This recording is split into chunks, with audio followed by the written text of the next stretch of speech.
Rather, an off day, I should say. Give me just a minute to make sure we're working properly, and we'll be good to go. Alright, now. 1, 2, 1, 2.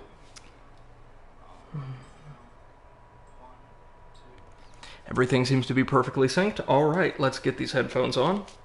Take a drink, because I just got through with, excuse me, what could arguably, charitably, be called a workout. Kind of my first since this whole quarantine thing happened, so I'm incredibly winded. As I said, give us just a sec, and we'll be good to go.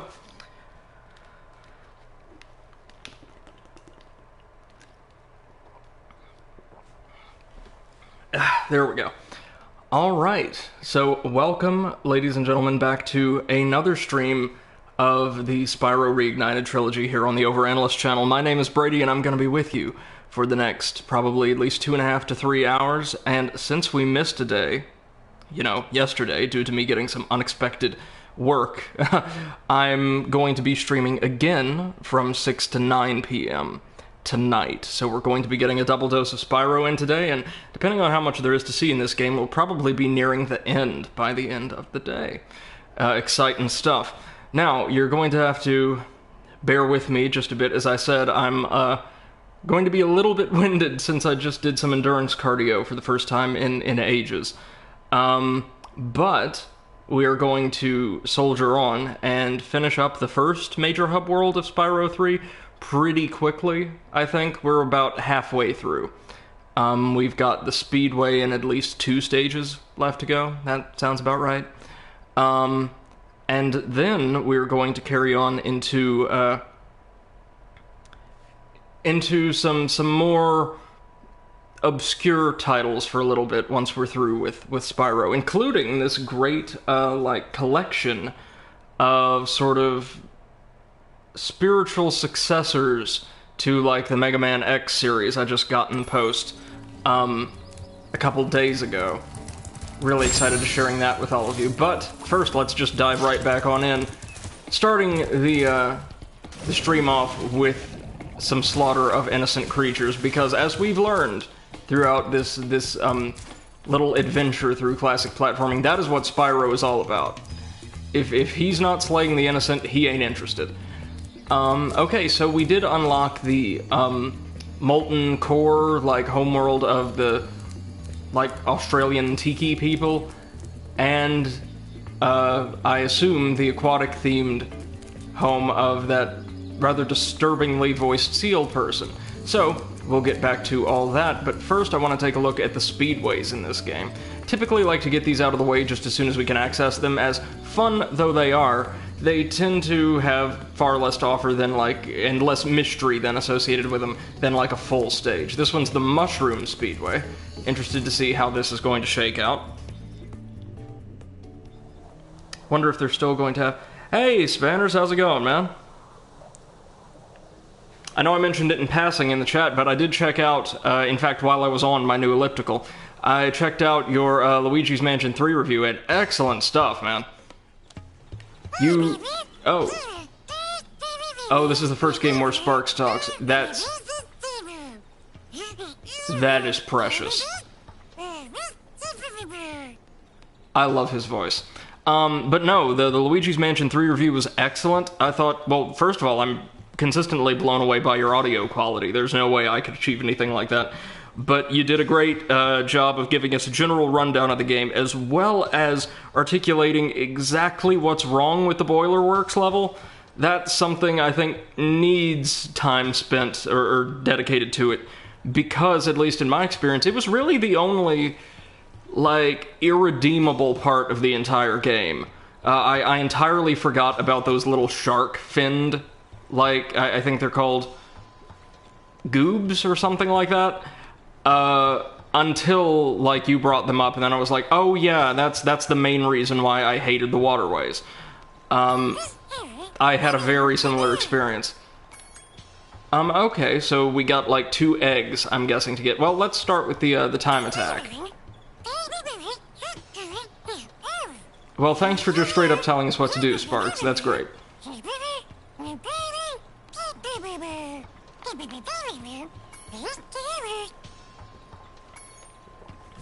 His voice is so adorable. And oh, we've got quite a bit of time here, but, like, hitting each target no longer gives us, additional time. So we've got one bulk disbursement of time in which to complete everything. Okay. Well, this is an absolutely beautiful, like, stereotypically fairyland, environment. Love the really vivid and, like, diverse colors on everything. And, as I'm sure you've noticed, each of the targets has a very distinct, vivid color associated with it that causes it to stand out from everything else in that environment. Oh, and now, yeah, let's just, let's kill some more innocent creatures, because that's what Spyro's all about. The sharp greens of the spider's kind of markings to... Oh, no. We will do this, damn it. Got it! Spinner says, yeah, those goobs are the worst. They really are. I think the only time... If you could even consider them enemies as opposed to obstacles in that circumstance, the only time I ever had,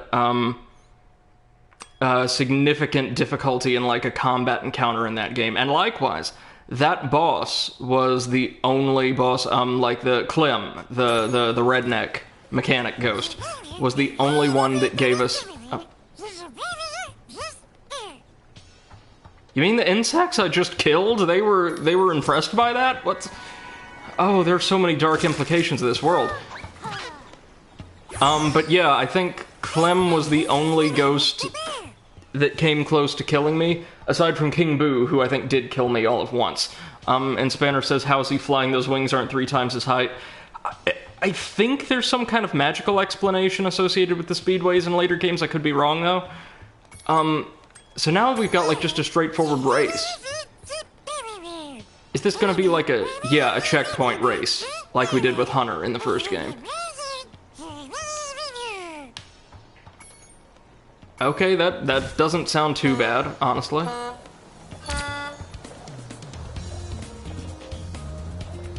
Do we want to fly through the dots, or... Ah, there's a boost.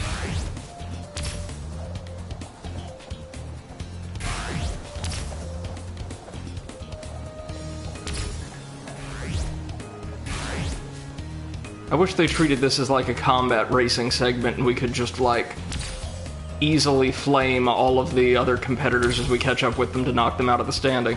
Games like Jack X spoiled me when I was younger.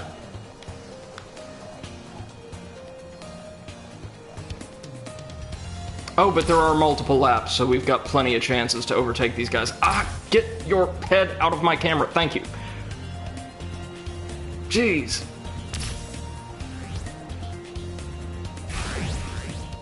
Spanner says those definitely aren't words, they're buzzes.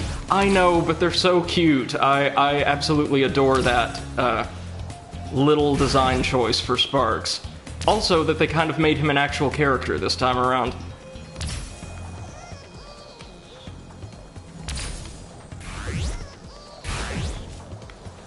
Whoops. Yeah, we missed. Let's try that again. Spanner says murder is not a legal racing tactic. True. But it's also, like, just a lot of fun in games like this. Like, the combat racing craze of, like, the late 90s, early 2000s was a great thing, I think.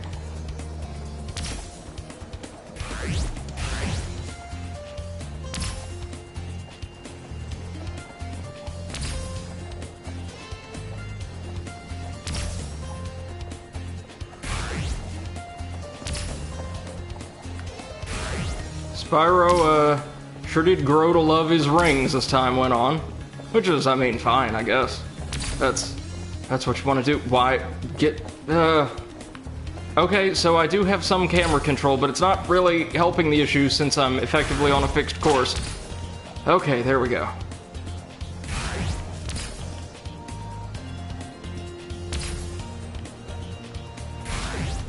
So really, these races are purely a matter of, since the course is so tight, less a matter of, like, finding shortcuts and cutting corners, and more a matter of simply hitting all of the boost stars.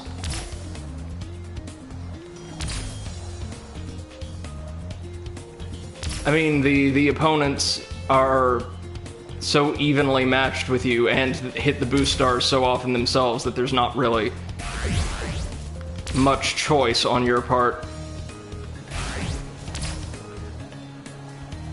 It's interesting, though. It's an interesting alternative way of providing, like, rewards for these courses. There's something similar with Hunter's Races in the first game, but they didn't have, competitors.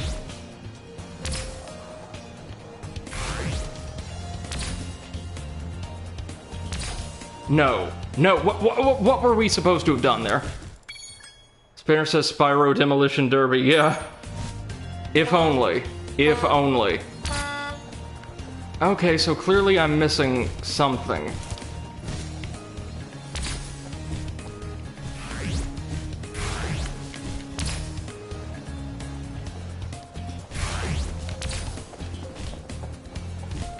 Okay, so maybe it's almost exactly like Crash, and if I press the X button exactly as we go through those particular boost stars, we get an additional burst of speed, like, maybe? Kinda, sorta? And we'll just have to try to cut it really close on the inside there.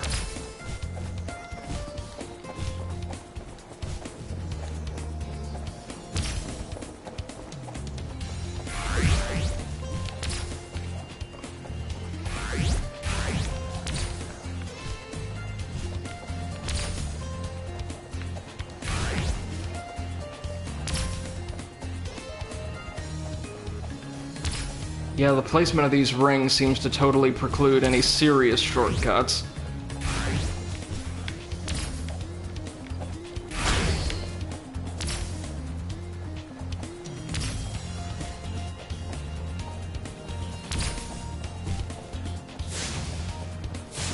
I don't know, can I just flame them down? Because otherwise there's absolutely no way we can catch them. Oh my god, I can. I think I just shot that one down. Oh, well, I've been doing this all wrong, then. All respectable and shit. No need for that, moving on.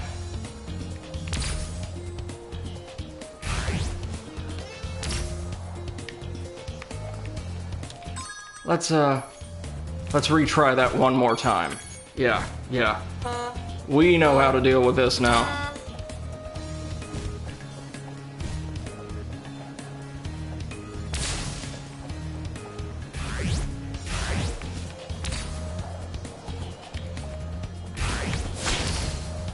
Down they go.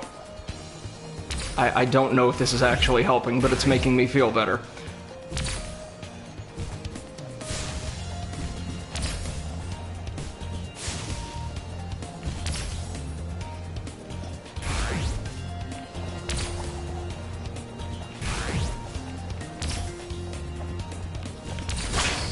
There we are. Spinner says no honor among racers then, not remotely. This is much better. We can use those split seconds where we catch up with them to just absolutely devastate them. And yeah, it looks like if I press the X button, no you don't.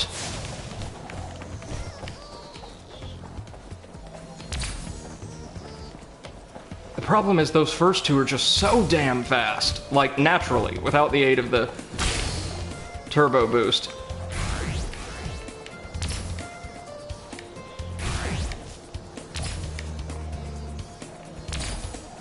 Like, how on earth are we supposed to make that up?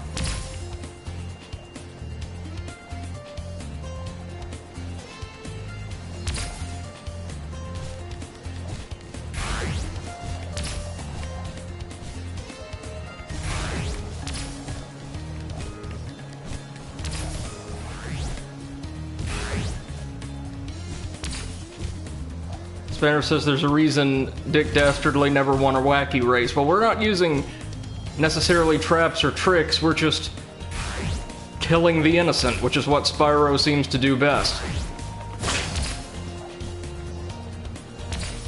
Okay, so we're close, but there's gotta be something I'm missing here. Gotta be something I'm missing.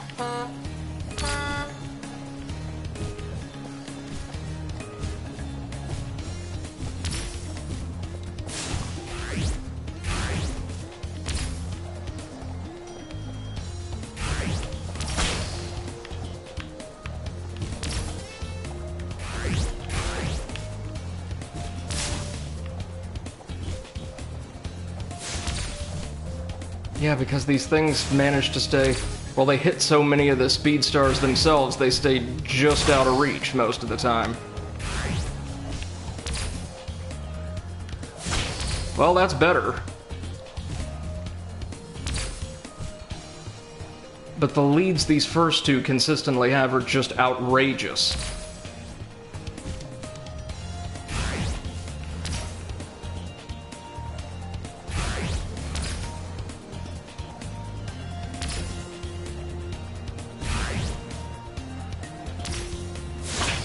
There we go.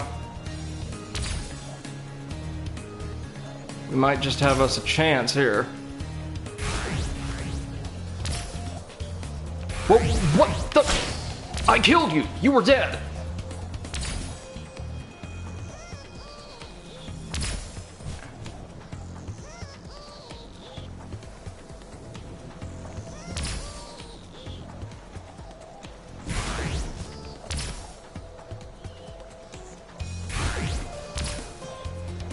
Well, we're gaining on the first place racer, but just barely.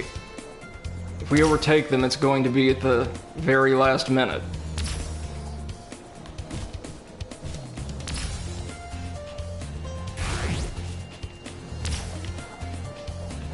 Like so? Like so! Okay, that is all we have to do. It's just extremely tight timing, and you gotta kill them. Spanner says, if only someone who played Spyro before was here to tell us. I know, our resident expert isn't in the building quite yet, but we managed. So no, there isn't a trick there, it's just very tight timing. Okay. And we rescued... Hell. Okay. That's, yep, good, go away. Okay, so they've expanded the speedways, there's more to them, they're more based around actual speed instead of, like, efficiency this time. That's kinda nice, actually.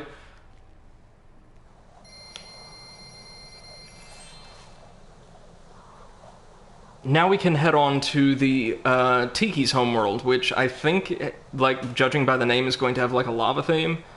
Spanner says that's a child. Yeah, a dragon child that's kind of...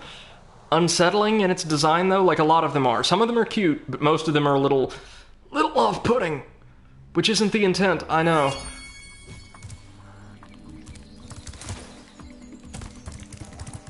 Now let's get into some proper platforming in the Molten Crater.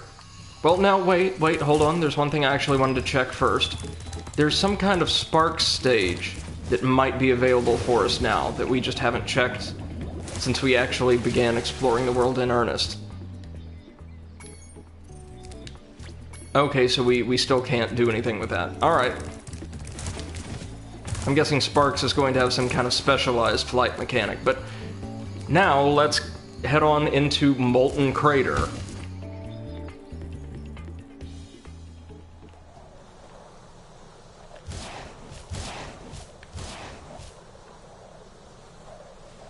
Spanner says, kill the sheep, kill the sheep. We did at the very beginning of the stream.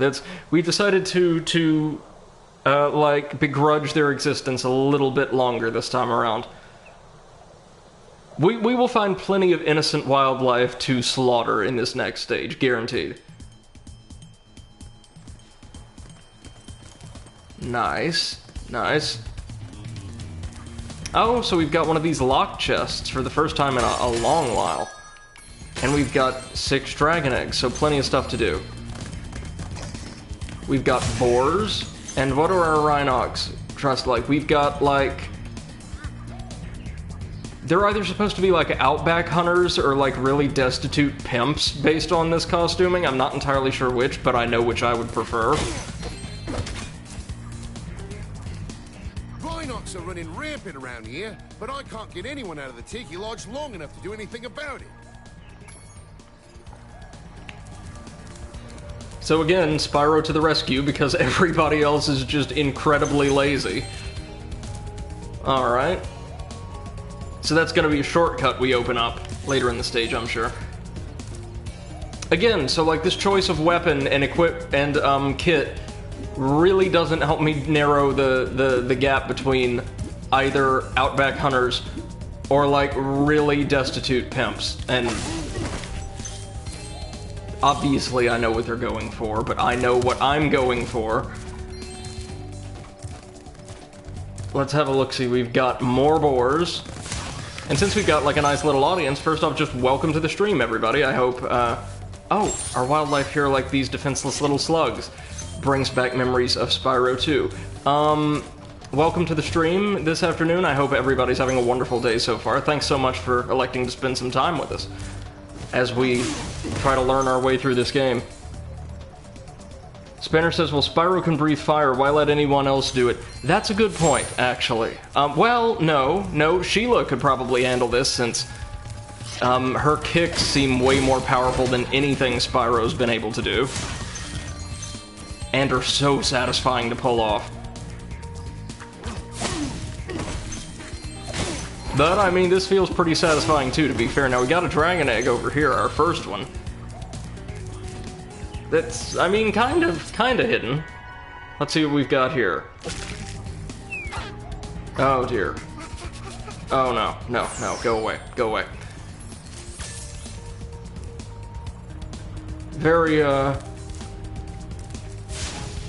Very pleasant little environment. Spanner says just breathe hotter fire, obviously. I believe it or not, that is actually a power-up. Remember, we have the super flame. Be sure to keep your friend Sparks the Dragonfly healthy, Spyro. If his health is low, torch a little creature like the slug below me to release a butterfly. Yeah, remember, if your negligence gets one of your friends wounded, just kill some unrelated creature. Its life doesn't matter as much as his does. Not remotely. Okay.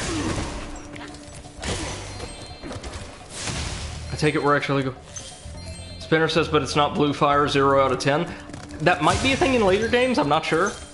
So it looks like we're going to be getting near the actual Tiki Lodge. Which, thankfully, is not just like a, resort tourist trap style, like, pseudo-Polynesian lodge. It looks to be some kind of actual stone temple.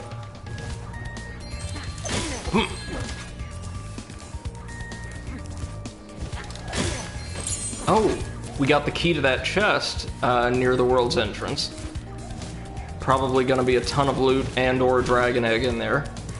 Not entirely sure how those locked chests are being handled in this game, but in the first, they always just contained a ton of loot.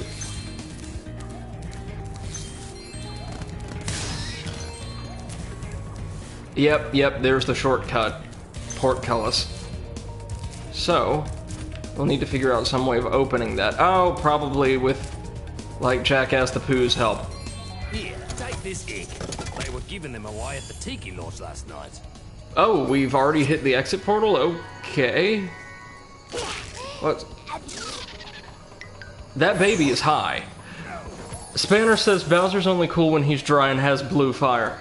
That, or when he's wearing like a really swinging white suit in, I think, both Odyssey and 3D World, if I'm right.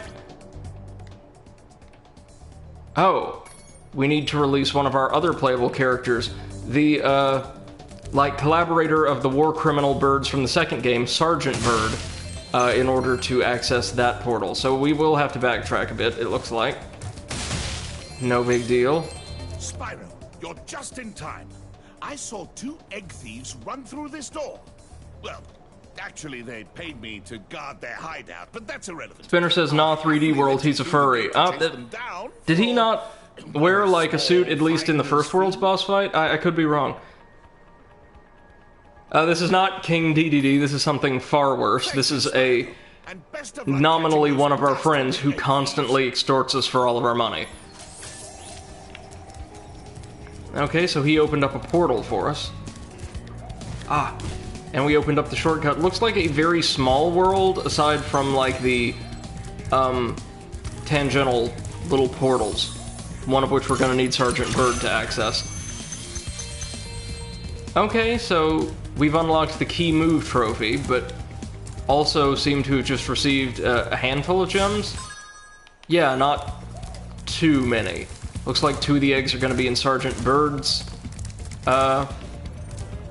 realm, or his little spoke of the level, and 2 of them are going to be through the portal that Moneybags just opened. Did we get everything else? Looks like it.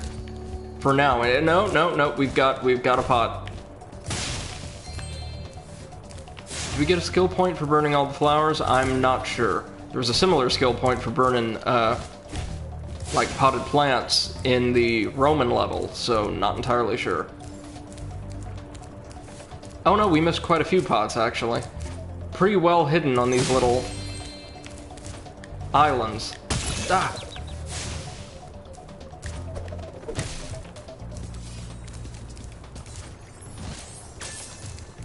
Alright, let's see what Moneybags has to offer us. Spanner says first 3D world fight, he's in a car and does nothing but throw football bombs, then later he's in his car, and once you beat him, then he uses his super bell and becomes a furry. Right, no, I was thinking of the pimpin' car then, not the pimpin' suit was in Odyssey. But needs to become a permanent fixture of the character, I insist. Alright, so we've got 2 egg thieves to chase down over here, as well as probably a ton of gems. Looking for all those eggs? Because I saw a shifty-looking character with one over there. What was that, an Australian accent, or just like a really poor attempt at one? I'm honestly not sure. Either that, or like the others in the game are so like homogenous that one just sounds a little off. I don't know. Oh, this looks like a great like speed course for. Spanner says I don't understand Bowser's thought process. Well, I mean, the whole thing, his whole involvement with routinely attacking the Mushroom Kingdom is actually suggested just to be some kind of grand game at several points in the series. I think, like, it's just kind of what they do. Nobody takes it seriously. He invited some really random people to his wedding, but did he invite his kids? Well, it depends on which canon we're working with, because depending on the game, the Koopalings either are or are not Bowser's children, and Bowser Jr. may or may not even exist. Which is really weird. They kind of go back and forth on those issues a lot.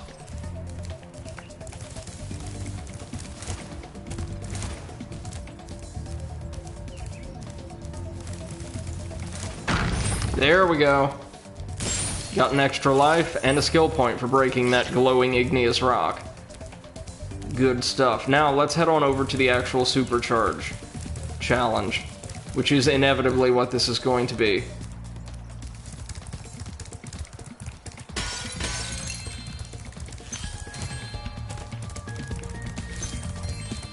At least I thought so. Maybe not?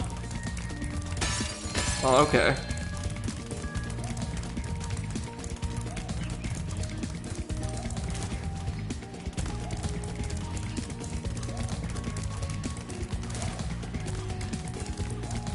So we're gonna have to hug the inside of the track as much as we can.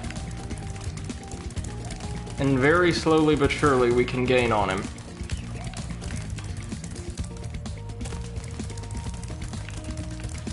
Very slowly.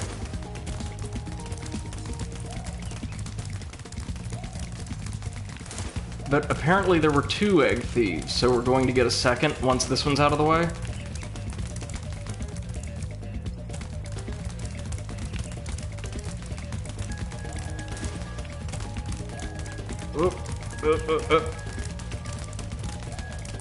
Almost there. There we go. Spanner says at the very least Bowser Jr. exists in the main 3D timeline because of Sunshine.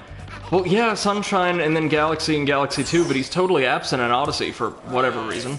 There goes another one. Here we go. Now it's a supercharge challenge. If I activate the supercharge, you'll be able to catch him.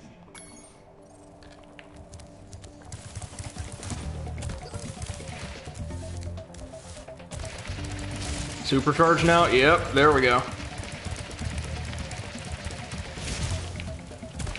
So it's a more difficult version of the same challenge. I can respect that.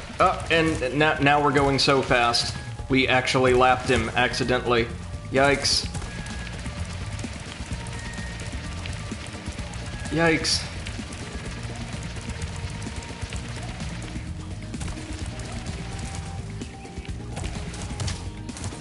Where on earth did he go? We started going way too fast.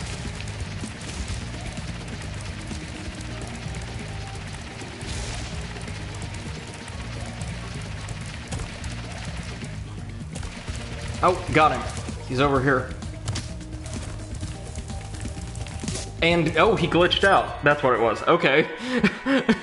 Spanner says new Sonic game looks great. Well, no, see, I can actually control Spyro when he's running fast, so this is clearly not a Sonic game. Seriously, though, that was a perfectly fun little challenge. Love the fact that the Egg Thief just kind of glitched out all on his own. But it's a great way for, like in this game, the devs to tutorialize the supercharge without putting the player in like a high-risk situation. It's effectively a no-risk, very simple little circuit. And I dig that. That's a good way to teach people what these controls feel like, what they look like. A much better job of tutorializing that than the first game did. Don't clearly recall the second. But we've got a ton of gems and 4 eggs, which ain't bad since we're gonna have to return here with a brand new character later on. So I'm content heading home for now. Those guys ought to be locked up. Well, they're dead, so I mean, it kind of defeats the purpose, but if you want to do like a cadaver-scented thing and put them on trial anyway, you feel free.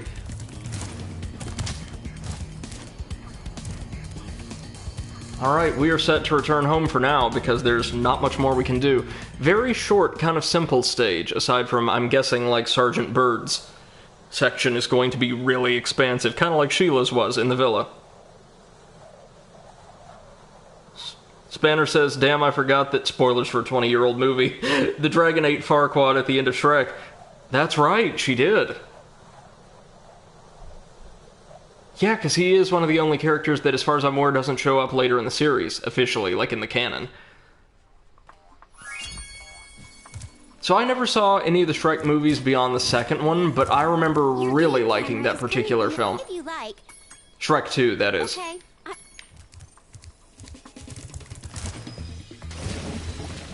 Okay, Zoe, can we access Sparks' challenge yet? Nope.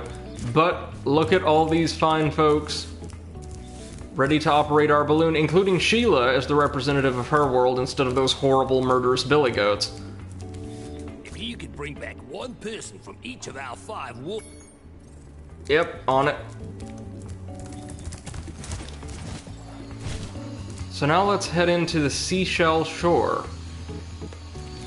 I'm guessing we'll be able to do a bit more here. Spanner says, bro, you're forgetting the Ghost of Farquaad spin-off Halloween special thing. Was it like Shrek Quest or something? Because I remember something about that. It was like a short film, yeah? And also, yeah, Shrek 2 is the best one. Also produced, if I recall, a fairly decent, like, not exceptional or anything, but perfectly serviceable, like, video game adaptation. In a time when good licensed games, or even solid ones, were really rare.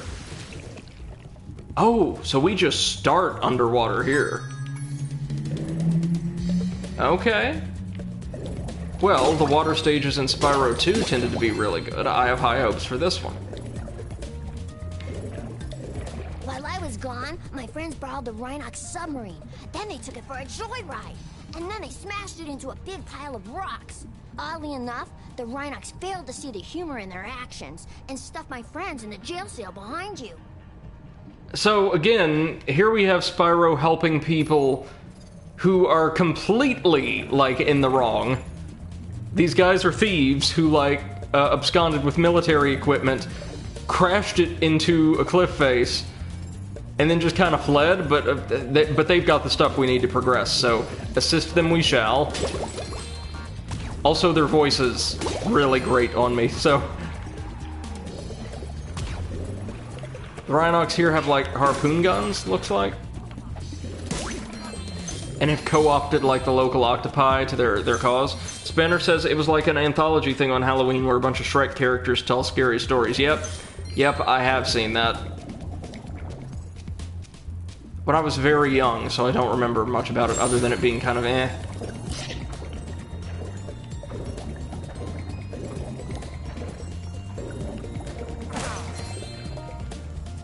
Well, there's the crashed submarine, so we're actually going to have to, like, dig around in the guts of that thing, ain't we? Oh, that's gonna be cool.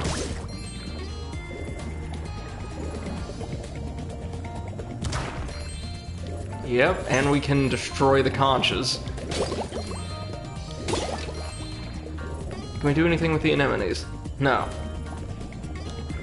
Sparrow says, oh sure, the dragonfly that spends years of its life living underwater as a nymph gets a bubble, but Spyro has to hold his breath. Well, I think just nothing can permanently kill Spyro. For all we know, he kills so many instant creatures he may well be like this world's version of Jormungandr, or Grotus. No, sorry, the comparison to Grotus is kind of not the most apt, because going to go off on a little nerd rant, or nerd tangent here, in the incredible cosmology of the Pathfinder tabletop RPG, Grotus, the god of the end times, exists more or less to destroy certain astral realms, but I think there's another god, yes there is, the Great Worm, or the Hungry Beast Rovagug, that's supposed to be like Jormungandr and destroy the physical world. Because he's like real angry all the time, yo. Oh. Just kill a duck for whatever reason. Oh man, look at this. Your progress in a world? You can press the guidebook button to open the guidebook. Fenner says, yeah, I know those references. Right on. I've been digging into Pathfinder recently as a result of my experience with the solid but incredibly difficult Kingmaker game. I honestly think it's a much better, like, general campaign setting than D&D's baselines.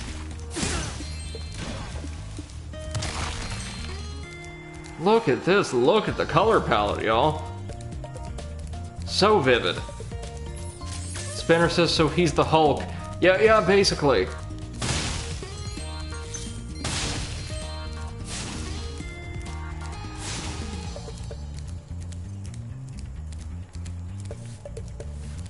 Looks like we're about to get ready for some Donkey Kong action, except we can just knock these explosive barrels right back into him. Do they think we've not learned anything from Shrek Harbor back in Spyro 1? Because it's entirely reasonable to assume that I'll never learn anything, but not in this case.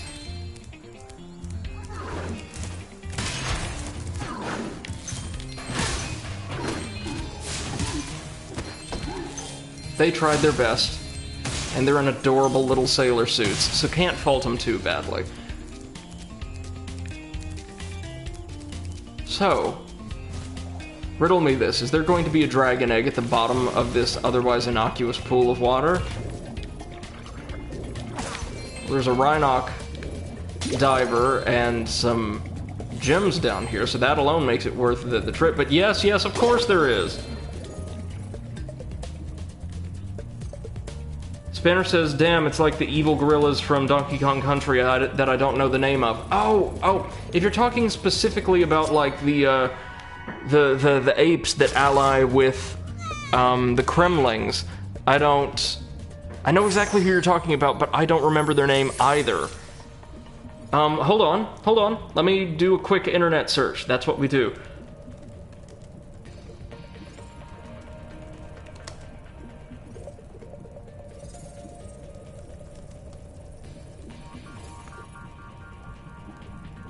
Okay, hold on.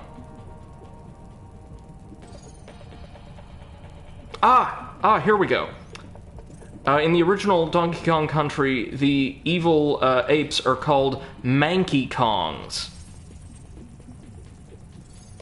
Like, implied variously to be either mutant or, like, exiled Kongs. Like, members of the Kong tribes.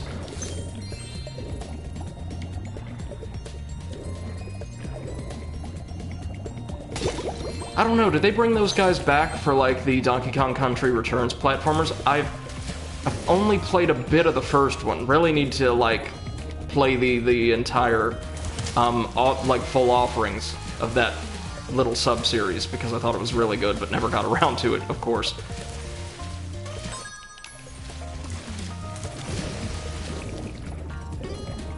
Spinner says, damn, they beat Mankey from Pokemon to the Mankey name. Was Donkey Kong Country released before the first generation of Pokemon? Or at least the first generation was localized?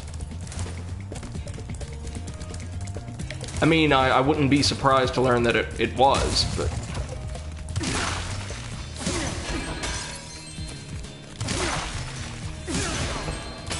All these adorable little guys are using the hermit crab shells to hide.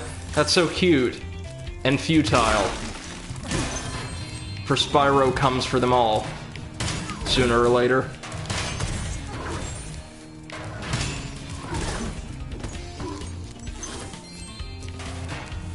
Now see, I don't get what these guys are doing. The ones that are, like, waiting in defensive positions to throw explosive barrels towards a direction where we're coming from, like explicitly, like, okay, maybe, like, since this is a military encampment, at least in theory, they're using basic defensive tactics. These guys are just throwing an inexhaustible supply of high-yield explosives at, like, random walls for no reason. Let's put them out of their misery. There we go. Give me my fiber, thank you very much. Now I know we missed stuff a bit closer to the entrance, but oh yeah, that's right. Should have thought we can't flame those guys.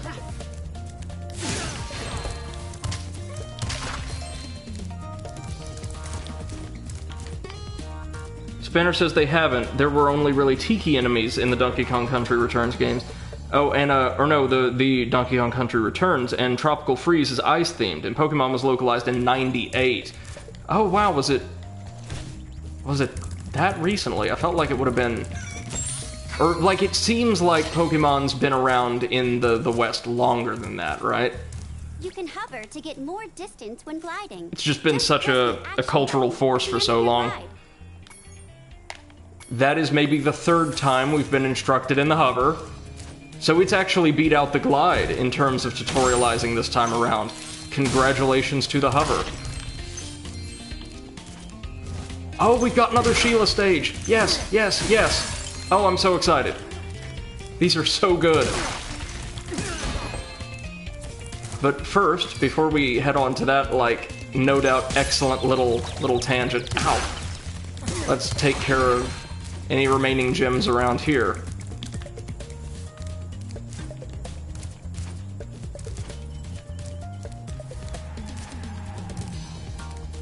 There is a giant pool that may as well be labeled progress. But if you've learned anything from watching these streams, you should know I absolutely hate efficient progress. Take down a Rhinoc fortress. I'm about to go lend a foot. I love the smell of singed Rhinoc in the morning. Well, all of Spyro's friends are war criminals. But this one is the most fun to control, and I'm guessing she doesn't get along all that well with the water.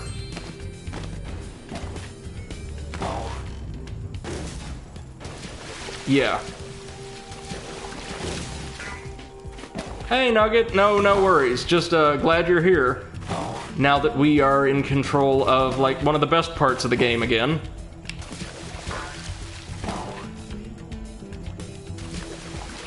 Though this jump is gonna have to be really tight. Wait, no, we've got a double jump. Silly me. Now, can we... I was gonna see if we could kick those back, because that would be awesome, but no, we cannot, alas. We could do that, though. Jesus! Nugget says, I see you're at Seashell Shore. Yes, we are. Spanner says, Australia more like a prison. Well, it was for the longest time. And Spanner says, what levels did you play while I was gone? Just Seashell Shore?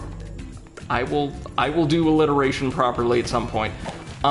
We explored the speedway and got both eggs only after murdering a really ridiculous number of totally innocent happy butterflies. And,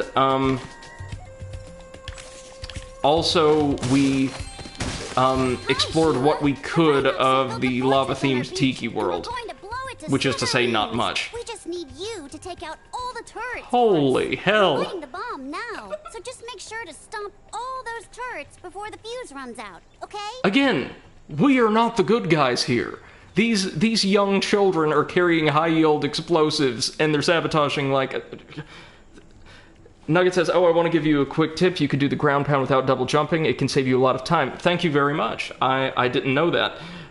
You could tap it right after jumping to be able to do it really quickly. Okay, so it's kind of like Mario's ground pound then. And war crimes. Yeah. Yeah. And Spanner says, who cares if they were happy? They were definitely cheating. Yes. That... Well, I didn't want to say it, but Spanner's lends voice to the truth here. That seal is hideous. It is, and its voice is, A, totally unfitting for the character, and B, kind of grotesque as well. I hate everything about these guys. Nugget says the seals are so cute in the original. They were a light baby blue or purple instead of this ugly gray-brown. And the voices were so much better, too. Yeah, the seals are... But here's the thing. I'm much more amused by the fact that they're supposed to be our allies and sympathetic, and they are just these, like, universally grotesque war criminals instead. Okay, so let's make sure we destroy this entire installation before the slapdash bomb these nightmares put together goes off. Yep. Uh-huh.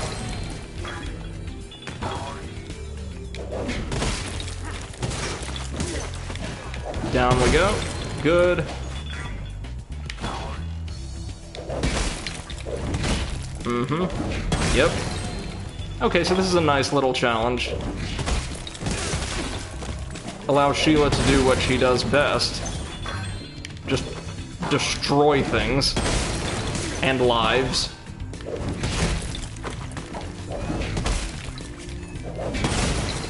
Yeah, this is pretty fun, actually.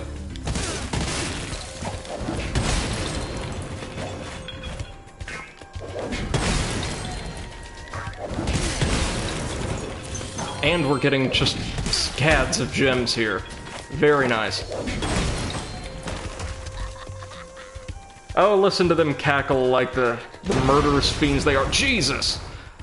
Wow, I can't believe I survived. Spanner says Nugget says I'm gonna send you a pic of what they look like in the Discord. Please do.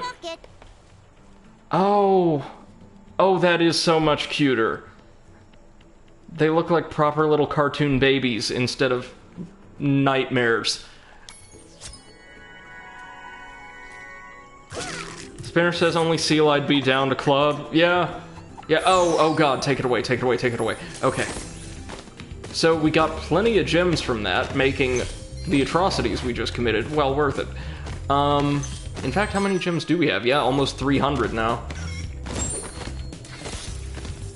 Looks like we probably took some damage from some explosions in the midst of that. I was just so focused on the timer I couldn't tell. Back to the sea with you. And I want to bet that there could be another egg here somewhere. Hello, monsters. Do you have anything to add? Nugget says, that's why I'm hoping you can get around to the originals at some point on stream. They're such lovely little treasures. I'm guessing a lot of NPCs in the original were.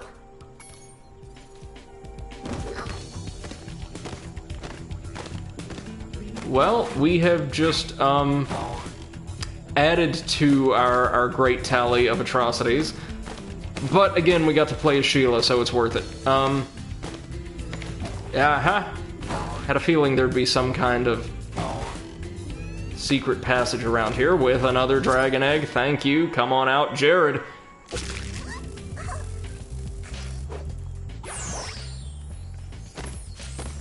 Well, that one didn't look too bad.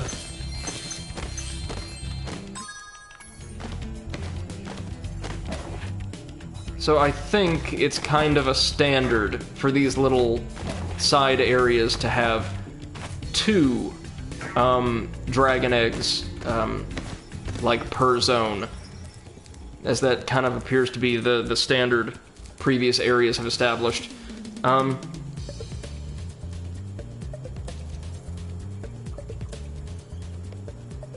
Oh yeah, no, I'm sorry about the auto mod. That's it. It catches just about everything.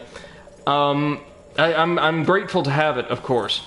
Nugget says also you could tell I'm on PC now because I'm going to be typing up a storm. I welcome it.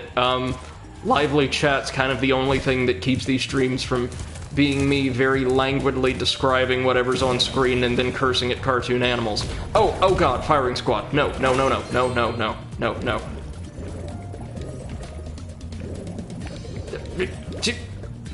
Get back here. Get it.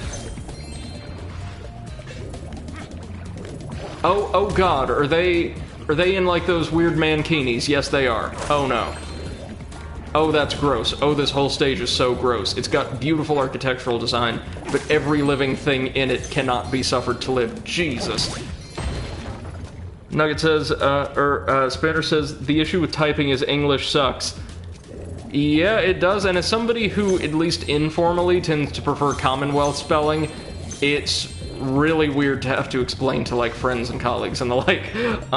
Nugget says, languidly is such a good word. It is. And this stage was so beautiful and vibrant and colorful in the original. Well, it is here, too. The stage itself is absolutely gorgeous.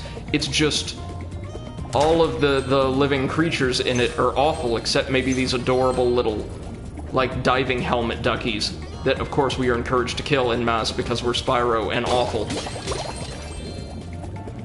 Like, look at this beautiful giant shell, hey? That is some good stuff there.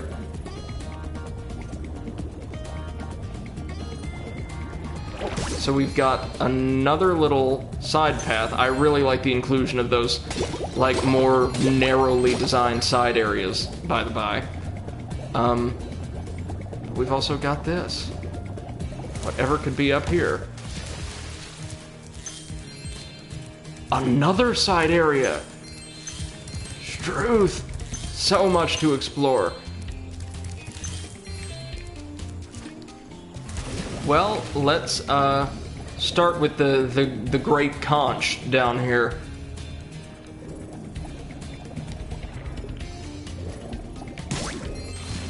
My plan worked. That dumb octopus dropped the jail key while he was shaking me. Now I can free my friends. I should have let you die. But there we go, and I'm sure we get a dragon egg for our troubles, so it's well worth it. I tell you, one of the Rhinox had this egg in his lunchbox. So I get that, like, the joke with the seals in particular is they're supposed to be awful, but jeez, they're the worst. Spanner says, in other news, my dad is giving me his old iMac. Oh, congratulations, man. My dad prefers Macs for his work. I'm a PC guy. We do very, very different types of work, of course. He needs more, like, I would say dependable software. Or like, hardware, I should say. But generally the consensus is for very specific, like, professional applications, Macs are just head and shoulders above PC, but PC's kind of more adaptable, though nowhere near as reliable. And yeah, I find that's generally true. Nugget says Commonwealth, so like instead of maneuver, it's maneuver, or however some random drunk British dude decided to spell it after his fling with a cute French lady. Yeah, no, lots of OUs and REs and things like that. I have to train myself not to use it when I'm writing to my students in particular, because I don't want them to adopt something that some, like, less tolerant professor would, like, mark them off for, but yeah. Oh, no. I actually love the look of, like, Commonwealth spelling. And it's also, you know, if we want to get, like, really technical, like, the correct spelling. This is no joke. Like, early American, like, thinkers and intellectual contributors, those, like, ed up with revolutionary fervor and absolutely, like, contemptuous of, like, the British Empire and all things associated with it for whatever reason, decided to eliminate, like, those, what they found to be phonetically unnecessary letters and things like that, specifically to distance the U.S. culturally, like, in terms of identity and things like that, from the British Empire. It's one of those incredibly, like, minor and kind of remarkably petty little acts of insubordination, but yeah. Spinner says, all I have to do is plug some more RAM in and hopefully I won't fuck that up. Probably not. I'm no tech guy myself, like, to any extent. Nugget, who was like we're childhood friends, can affirm I've never been good with tech, but yeah. Nugget says, the French language annoys me to no end. I absolutely despise silent letters, hence why I love Japanese so much. Yes, a direct, like, phonetic pronunciation. It's, at least, like, the romanizations of Japanese are pronounced exactly as they read. I do appreciate that. Silent letters are evil, like, why? I actually really dig tonal languages, like, Chinese or, Vietnamese, which there's a more formal name for each, but, there's something beautiful about, like, a language that is pronounced, like, melodically. Okay. The tunnel is chock full of Rhinox and floating mines. The only way to retrieve that egg is to defeat every single Rhinox in the tunnel. You have to kill them all, Spyro. I'm not entirely sure why, but I just hate them, Spyro. I just do. So yeah, go get that egg that I deliberately put there for to lure you. Okay.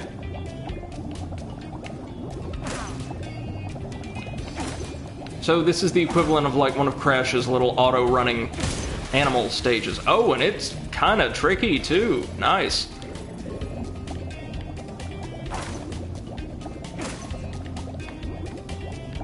So we can only move, I believe, side to side, really. Yeah, I don't know why I need to kill them all, little disturbing seal baby, but I will. Control's smooth. It's going to be one of those things like the race in the speedway. It's just going to be very, very tight, I think. Which is fine. Crash trained us for this. And also for getting, like, really salty and cursing at cartoon animals a whole bunch. Yeah, that is a perfectly decent little quest. Fluid dynamic characteristics. From now on, all of our submarines will be egg-shaped. Spanner says, why did the US make burglarize a word? To burgle already meant to steal, but now you have to call burglars burglarizers. I actually never thought about that. That's really strange. And Nugget says, people think Japanese doesn't have tones, but it actually does. It's just more subtle and nuanced, such as hashi versus hashi. Emphasis on syllables, things like that, definitely. And it can wildly differ based on dialect or formality. The English writing system in general annoys me. Like, flower and flower are pronounced the same, so why are they spelled differently? Oh man, this is something I would have to go deeper into, like, English linguistics to properly understand, but rest assured, it is a very strange system. Spinner says, because what if you ask for flowers if someone gets you a bag of wheat powder? Well, honestly, as, like, a professional, like, fat boy who is averse to the outdoors, I would be absolutely delighted by that mix-up. Bluto the Rhinoc has challenged us to a naval battle. Oh, Bluto. That's lovely. Nuclear shark submarine. If we win, we'll get the dragon egg he's guarding. If we lose, we'll have to spend a month dear friends, kitchen patrol. Is this an actual mini-boss? Do you want to take on Bluto? Absolutely. This sounds so much fun. Remember, stay away from the sharp end. It's a good advice for life. Okay. So we can, like, test our missiles on these guys, I suppose? Yep, and we kind of have to get gems. I'm sure we can get out of the boat later on. Yes, hello, Sparks. I'm on it. I love, love, love the inclusion of Sparks as, like, a like, active character in the world who now speaks to us absolutely adorably. Okay, so they send out these kind of hunter-seeker torpedoes. Come on, Spyro. That's it. There you go. Very simple mini-boss, but a fun diversion, I think, using a non-standard control style. And oh lord. Lordy coming in hot. Okay. Oh, it's staying beneath the surface now. I see.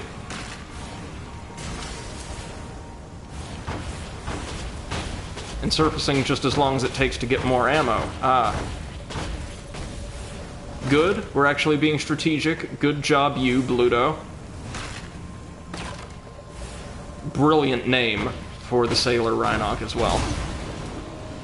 But we've killed him and earned the Bye Bye Bluto trophy. You dragons must have a ton of talent.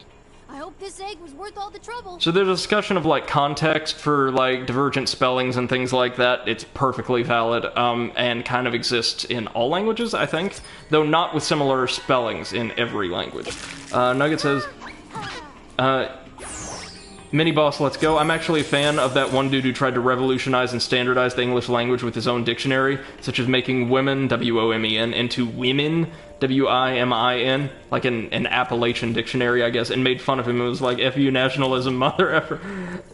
And yes, the Sparks' voice is absolutely precious, and I adore it, and he is like top precious boy in this game. Spinner says, me personally, I'd say get me flour and not say anything else. Like, just stare into, like, the clerk's face with this unbridled intensity. That's what I'd do, too. Nugget says the letter C shouldn't exist. As a professional teacher, I am very, very grateful for the letter C. Spanner says, but it looks so nice. Nugget says, C is both S and K, so why not just use S and K? I wanna cry. Spanner says, I wanna cry, spelled with a K. And then all caps from Nugget, I desire flour, which is the only way I'm going to order groceries from this point on. When asked for special directions or instructions, I desire flour. Or in my case, it would be, I desire turkey sausage and unhealthy amounts of popcorn and nothing else.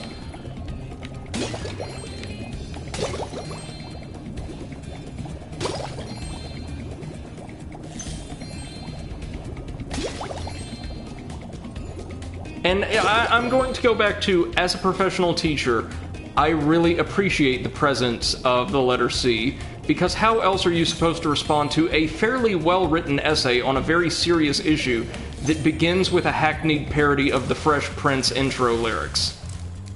What other tool do we have to respond to that?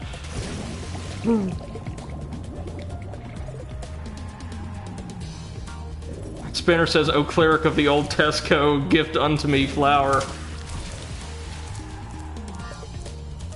I actually spent a unreasonable amount of time last night, like laying awake in bed, just scrolling through the Tesco Select catalog on the Tesco webpage, just to see, like, I wonder what types of unique ready meals are available or popular in the UK, and it turns out, like, the high-end ones are really, really nice compared to what we have.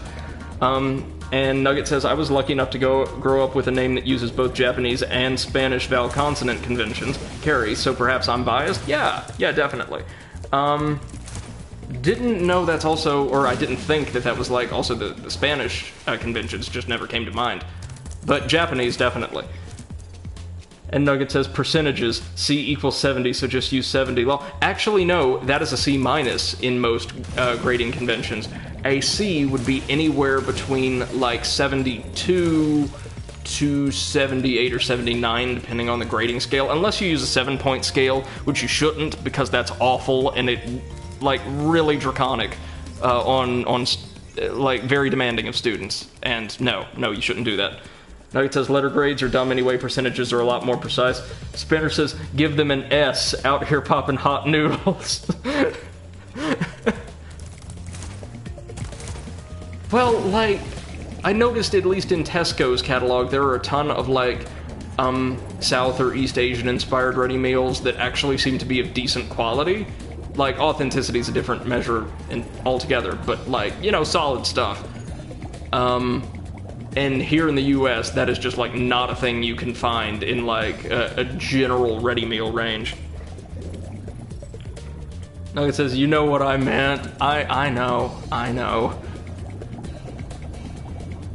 I'm a teacher, we're trained to be, like, aggressively pedantic. And you know full well, having, like, attended, like, university and having to deal with particularly, like, humanity or hard sciences faculty, I am far from the worst when it comes to that.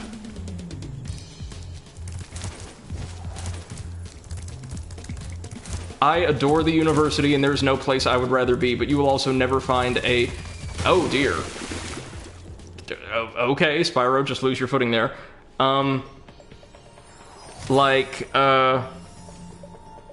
University is like home to some of the largest concentrations of grown-up, but actually kids you will ever find. Nugget says, Japanese and Spanish are pronounced like exactly the same way, except Spanish is more flowy and Japanese more choppy. Yeah, like kind of more harsh, I think. You can actually speak Spanish with a Japanese accent and Japanese with a Spanish accent. It sounds almost exactly the same. Never noticed that, but I think there's something to that, yeah. Also, fun fact, bread is the same word in both. Pan. Yeah, I know that. I do know that. I also know that... Oh. Nugget says, I had a job grading papers for my Spanish professor for like a year. Death. Okay, we've got a death. That's fine. Because Spyro lost his footing, like a bad dragon. Nothing can stop him except, like, slightly slick tile. Oh no, now all of these damn things are back. Okay. Well, that's okay. Oh, maybe we've not been over there. Maybe that's where the good stuff is. Yep. Never would have crashed that submarine if Sal hadn't tried a handbrake U-turn during an inverted barrel roll.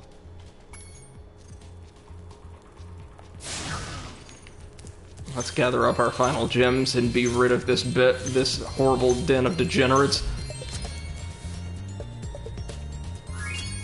Spanner says, see me, I speak English with a posh accent. And Nugget says, Spyro can swim just fine in the ocean, has infinite breath, but as soon as he touches wrong ocean, he just friggin' explodes. Well, no, actually, as soon as he touches wrong tile, then, like, he loses his balance and coordination, and I think might just, like, hit his head on the rocks and lose consciousness or something, which is great. All the Rhinox have to do from here on out is just, like, liberally coat all of their, like, flat surfaces in oil or something, and they can be rid of this horrific menace. Speaking of horrific menace, I think we are ready to proceed on to the second hub world and absolutely destroy it. Spanner says, look, just make the water purple, then we know it's evil. Well, if you recall, there was that stage, at least one stage in Spyro 2 that used both purple and green toxin to signify harmful liquids at different points in the stage, like pools of water. I don't think it was the Oasis, but... Nugget says, like, what would have happened if some of the gems and eggs just happened to end up somewhere Spyro couldn't reach? Always felt like kind of a plot hole to me. Well, I think maybe we can also explain this with Spyro's hellish determination. Like, he is just, like, absolutely bent on doing whatever is necessary to destroy various forms of indigenous life, and also, you know, something about, recovering eggs, but that's secondary, of course. Spanner says, or make the water red and call it lava. Ah, that old trope. So let's talk to each of our... Well, some of them are friends, some of them are awful. The balloon's all and be sent off. Just jump on. Nugget says, hellish determination. Okay, but if he touches the wrong water, he dies instantly. Because there's nothing innocent and cute and good to kill out there. Like, it's just... his heart isn't in it. He can stomach breathing water, or, yeah, breathing in water, really. Or, like, navigating really uncomfortable climates, unless he just has, like, this sixth sense that tells him there's nothing worth killing out there, and then it's like, what's the point of living? What's the point of living if something else isn't? That's Spyro's MO in life. Sheila's here, which is great. This will take you to a land closer to the sorceress, Spyro. You can also use it to come back here whenever you want to. Spanner says it's just real sharks out there. Fair. Hold on just a second, guys. Okay. I guess you'll just hop in the balloon now.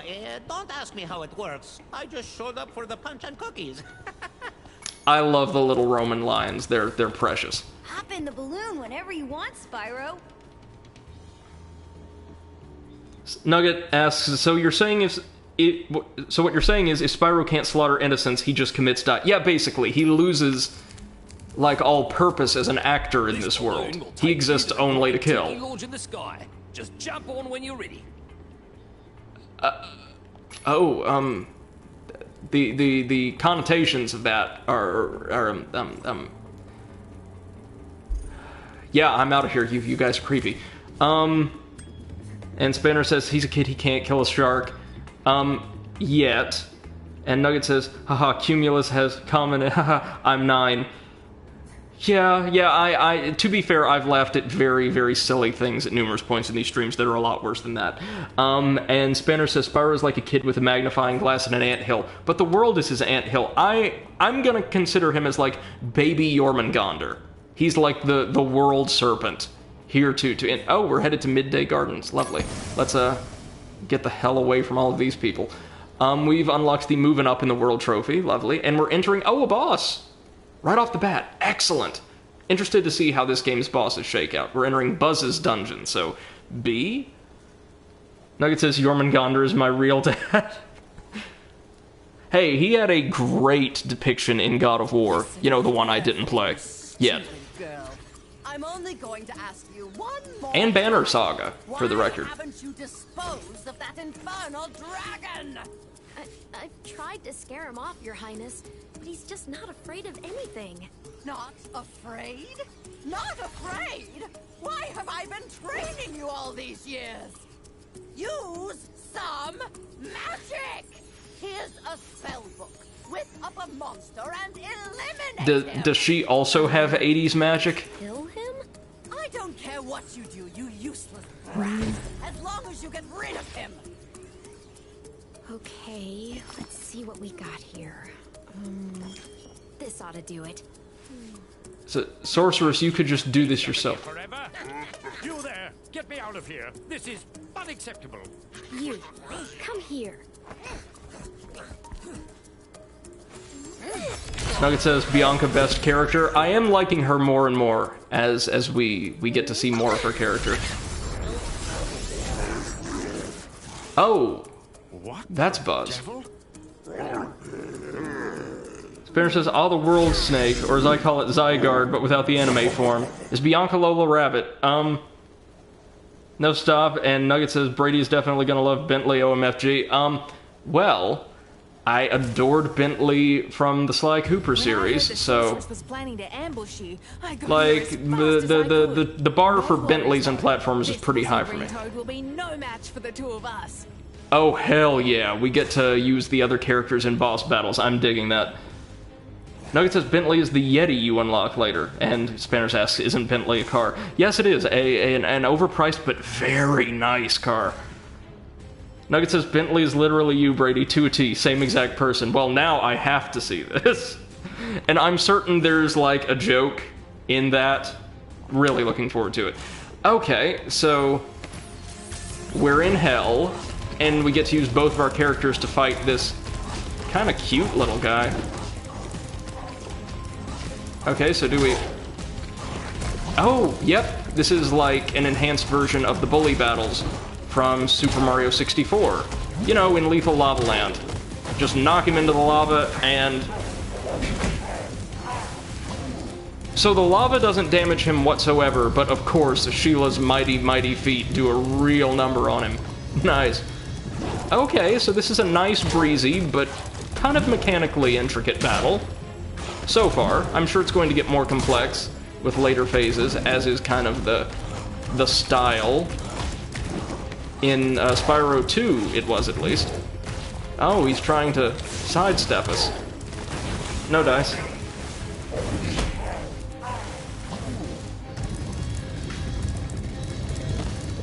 Yeah. Ha ha ha ha ha. Ho, ho, ho, ho. Oh! Oh! Nice! Now he's sending out, like, little, AoEs. And sidestepping us, like, multiple times consecutively. And adjusting his course to try and catch us off guard. Sheep. Sheep no more.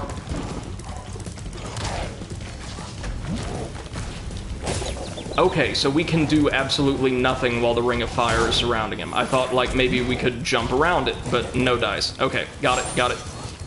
Sheep. Okay.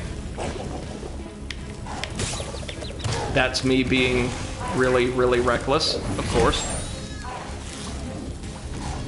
Oh, this is the boss battle that people compared to Dark Souls, but... Really? Oh, man, that's... I mean, it's a lot of fun, like a Dark Souls boss battle, but oh, jeez. You're getting new tactics just up the wazoo, ain't you? Okay, but, like, obviously it's feeding me health, so I'm not dying, even though, admittedly, I should be, because I've not been maneuvering that well around his rapidly expanding moveset. Okay. Now sidestep. Yep. And 1, 2, 3.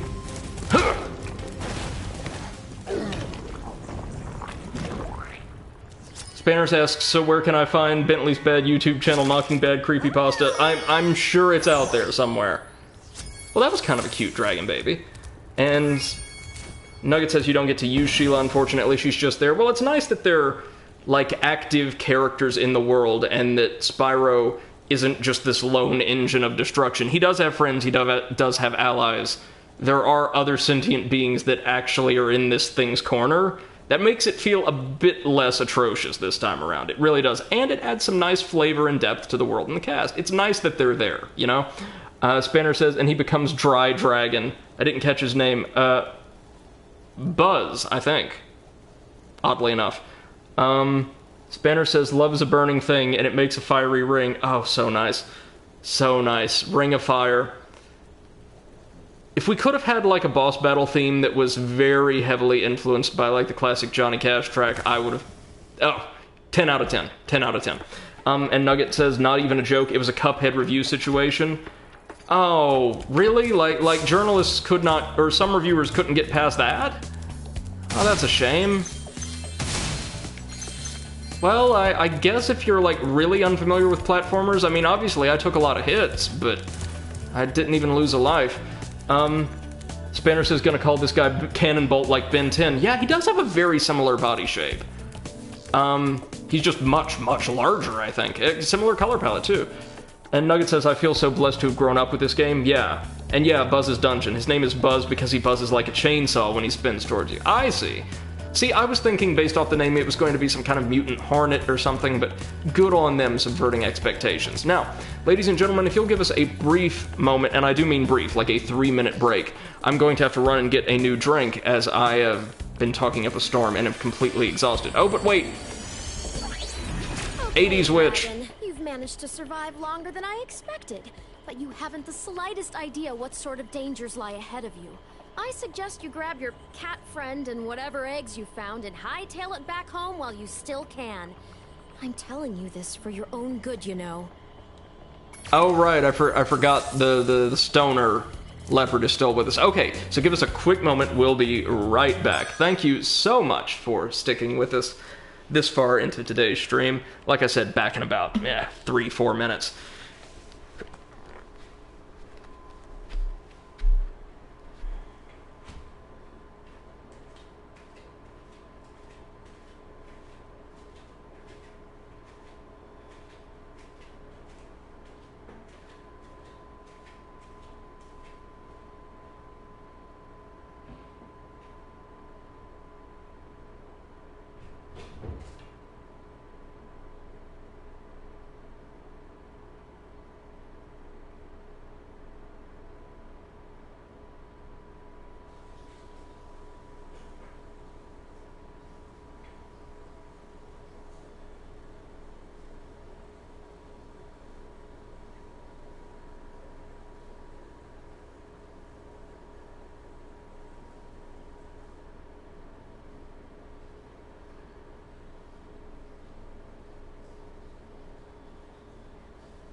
Alright, folks, we are largely back now. You'll give me just a minute. No doubt you've heard me rattling and, like, knocking stuff over around my fairly open apartment, but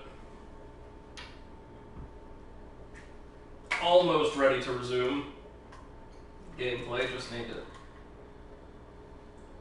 do one more quick little thing.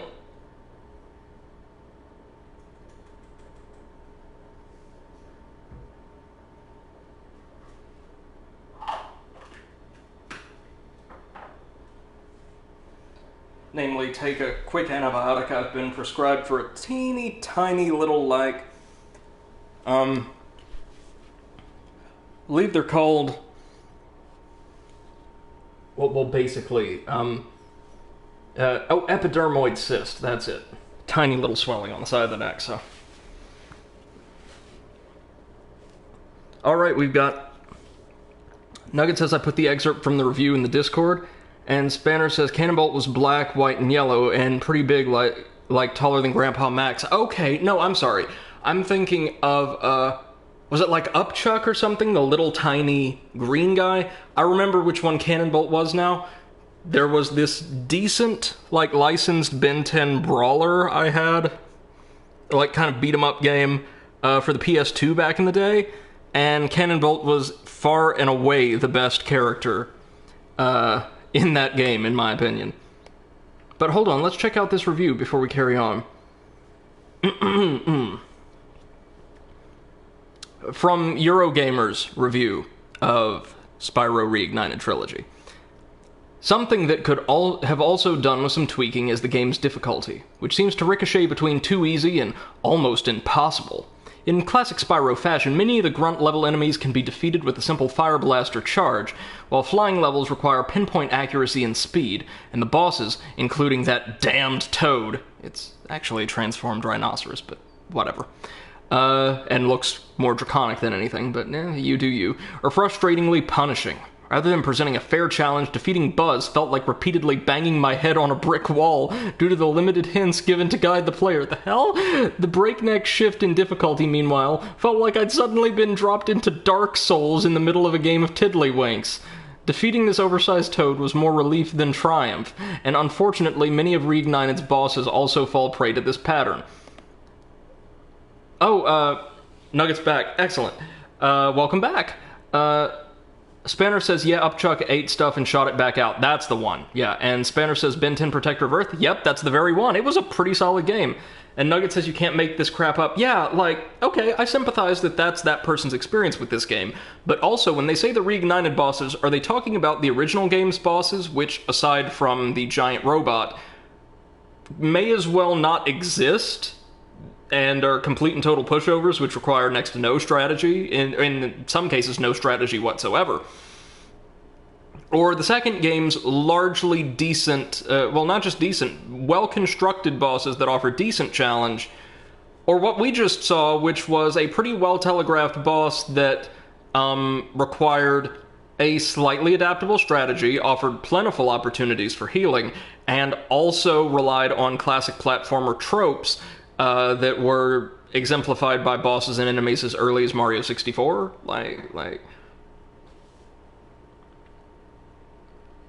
Nugget says, I think they're talking about You're the Dragon original, perhaps. I'm not sure. No, they are not, because the excerpt begins with something that also, in classic Spyro fashion, where is it? Third sentence? No, sorry. The last sentence. Defeating this oversized toad was more relief than a triumph, and unfortunately, many of Reignited's bosses also fall prey to this pattern. So, no, they're talking about what we just saw. And Spanner says, I still have Protector of Earth. Yeah, it's... I might actually want to check it back out, or take it back out of the case again at some point in the future, maybe for a stream, once I learn how this capture card actually works. And get my, kit all reassembled from my home, my family home, because it's a really solid game, honestly. Not the deepest in the world, but as licensed games for like kids cartoons go, really good stuff.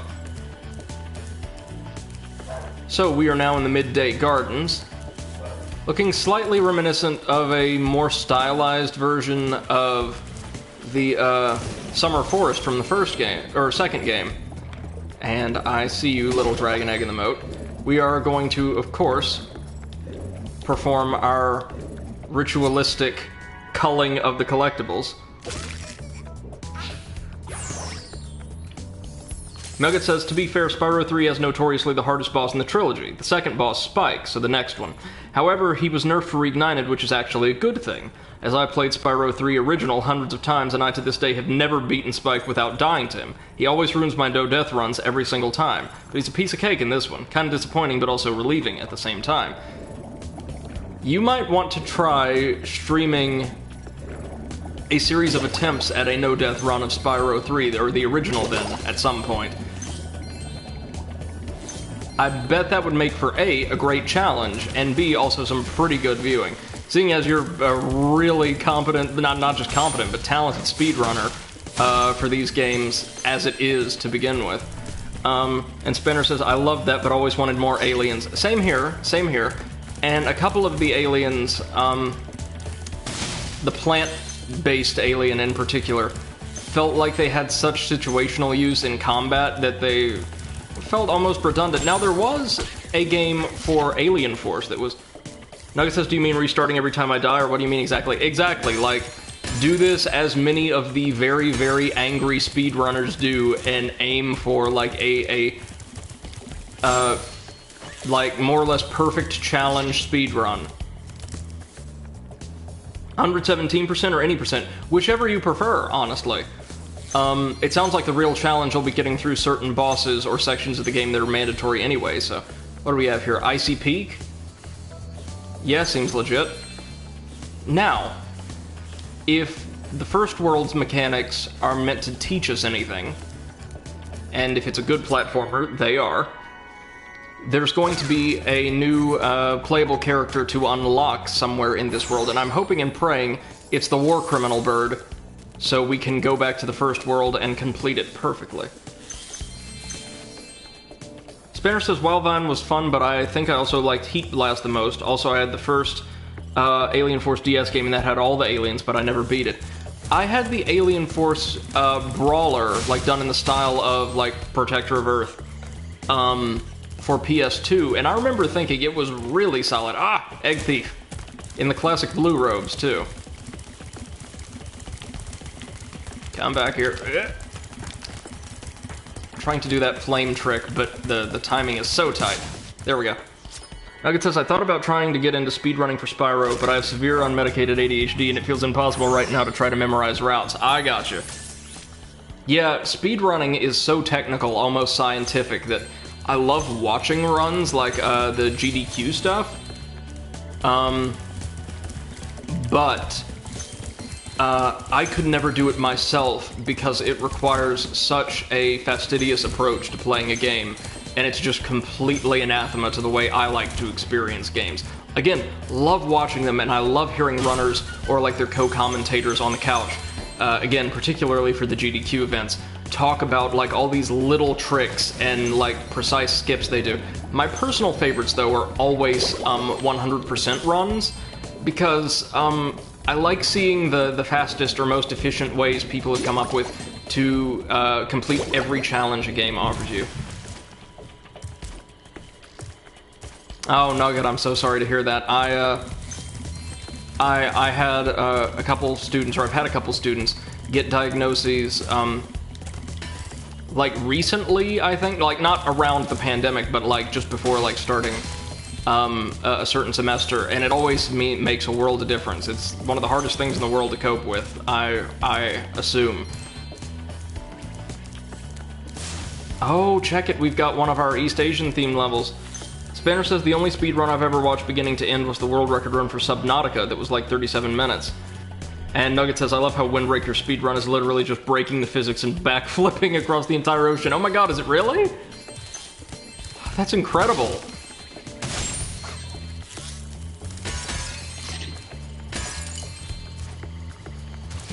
The Country Speedway.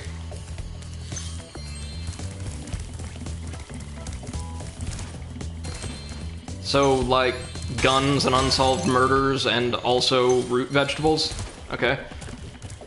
Nugget says, not even a joke. Oh, I've got to check that out, man. That's... A really high-end speedrun for Castlevania Lords of Shadow involves, like, just, jumping, like, spoofing, extra jumps off of level geometry to a point. Oh, we're going... Oh, no, we know how to climb by default. Good. To the point where you can just vault over the gate that serves as the... That was disturbing. The level's exit without having to collect this ridiculous number of, like, items necessary to actually open said gate. In fact, there's a lot of moments like that in that game.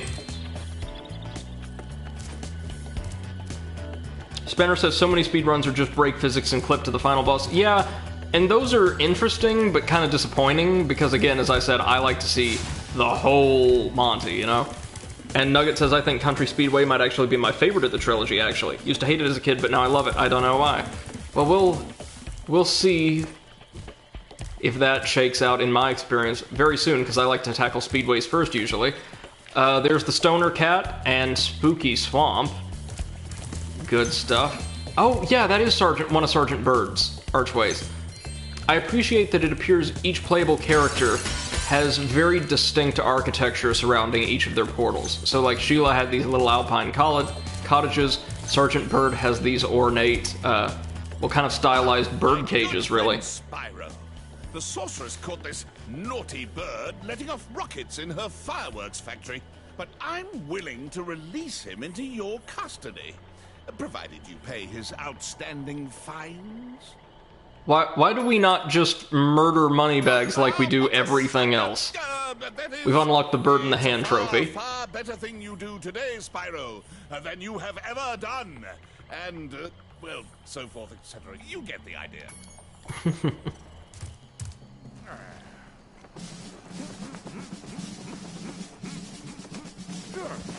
Sergeant Byrd, 90068. Awaiting orders, sir. Oh dear. I think you'll have to find your commanding officer. He's very cute. Hey, what are those things? But I know what the Birds have done with this ordinance before. State of the art.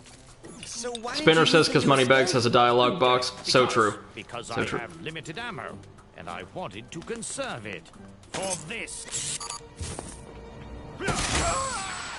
Say, where'd you come from? I thought dragons had all been dead for 1,000 years or something. Well, the rumors of our extinction were slightly exaggerated.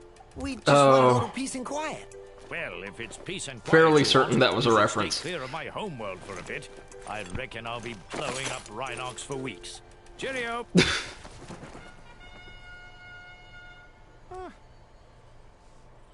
Again, the cavalier attitude towards, like, mass death is... whoa. Whoa.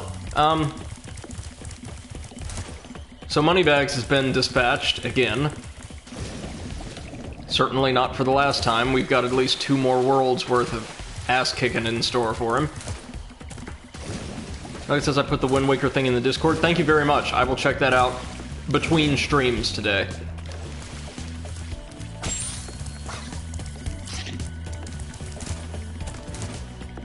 Let's see, how many... We've got most of the gems, and we've got most of the eggs. Now, we're going to need to go use the Super Flame arch that we saw over there. Ah! Greens I missed, of course. Hey, crack open... Spyro. Oh! Zoe told me that if we hit that doodad up there, the portal will open. Why don't you try spitting this rock at it? Why don't you ever do anything, Hunter? Why don't you... Well, I'm certain he's tried smoking the rocks before, but not throwing them. There we go. Enchanted Towers. Very nice. Like, this is more egregious than the dragons, right? Like, okay, they were lazy and indolent, but they didn't actually, like, do anything or go with this. They gave us, like, little tips, and then vanished. Hunter is here. He is like an active agent in the world. He just never does anything. Which, I guess, is still a step up from the second game, where he actively, like, kept us from stuff we needed. Nugget says, Moneybags is my real dad. Moneybags and Jormungandr, this is a powerful, well-connected family. And Enchanted Towers is one of my most favorite levels of all time, so dear to me. Looking forward to seeing that.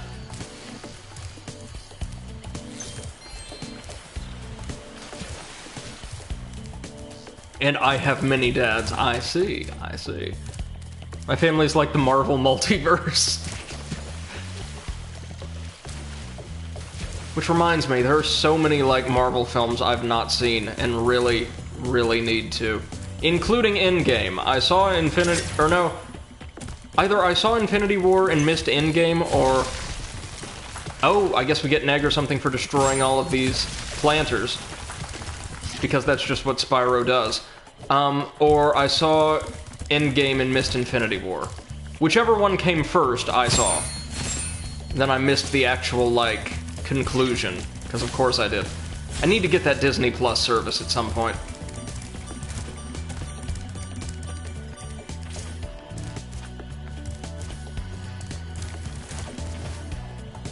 So we've got the ice level, we've got the East Asian level, we've got the Haunted Swamp, we've got Enchanted Towers. Hi, Spyro. Yes, thank you, Zoe. We got it.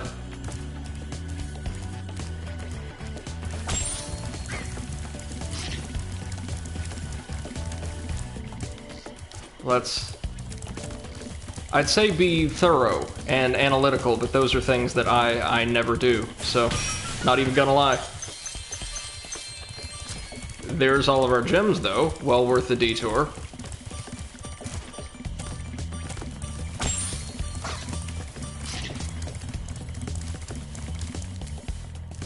Nothing there. So our remaining planters have to be on the higher terraces. But oh... wonder if there's a way to get over there. Nugget says, I haven't seen most of the Marvel movies. I saw Infinity War, but I haven't seen Endgame or the one in the middle. Yeah, I have this tendency to miss lots of them. I did see Captain Marvel and really, really liked it, though. Roasting movies is one of my favorite things, so it's very hard for me to watch movies without totally ripping it apart and finding all its flaws. I'm the same way, but I also, like, deliberately seek out really bad films. It's like a tradition for me and one of my friends back home to go see the worst film in the theaters like every 10 days. When I'm there, anyway, and when the world isn't, like, bricks. And Nugget says Spooky Swamp is another level that I hated in the original, but absolutely adore in Reignited. So ugly in the original, but they actually managed to make it beautiful in this game.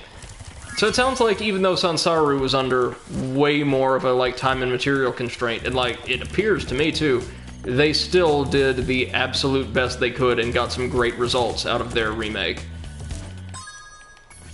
Well, now that we've unlocked... well, sorry, trying to, like, remember my order of operations here. We're going to tackle the Country Speedway, which is going to involve a lot of death, I can promise you that. Then we're going to head back to the First World to earn Sergeant Byrd's dragon eggs in the Tiki stage. Then come back here and perform, like, the tasks required of his actual stage. Then proceed through the platforming stages. Oh, look at this.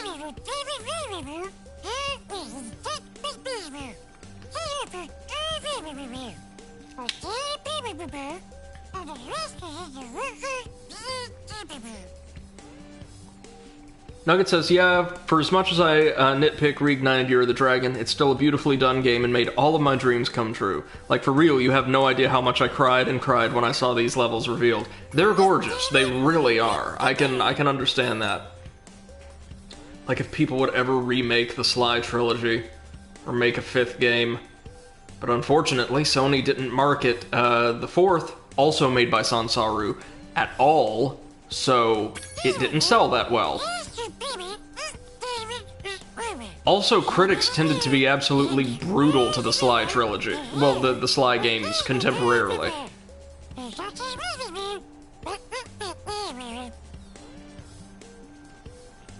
So again, Sparks is just going to tell us the order. Alright. well, let's do that then. Let's get all these rings, and then just start killing.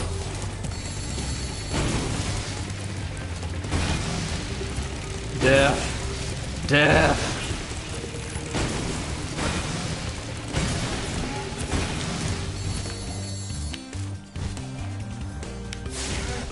Well, kudos to Sparks. This is very, very efficient.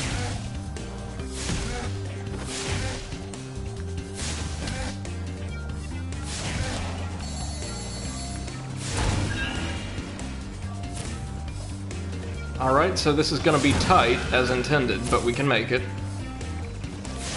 More efficient ways, of course, would be to fly against both the tractors and the biplane's paths. Ah, damn. That's probably going to do us.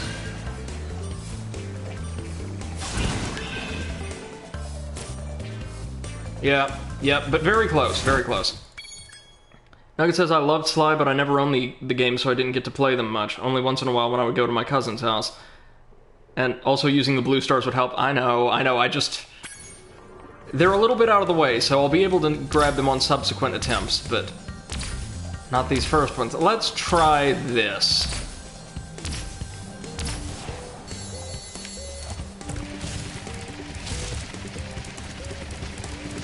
This should allow us to get these guys a bit quicker.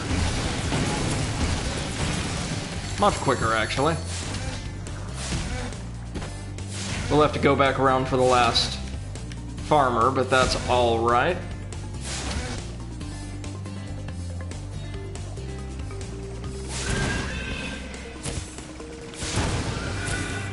Much better. Yeah, you gotta fly against the biplanes. That's like the only way to go here.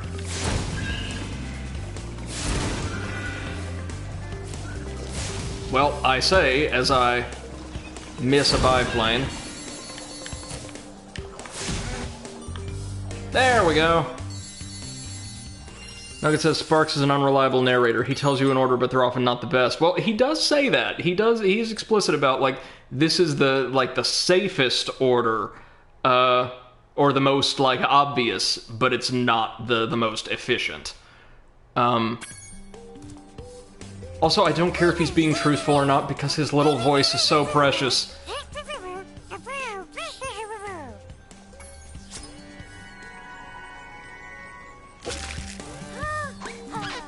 So now it's time to destroy all of the biplanes in a really tight race. If it's anything like the race in the first world, it's going to be kind of demanding, but doable.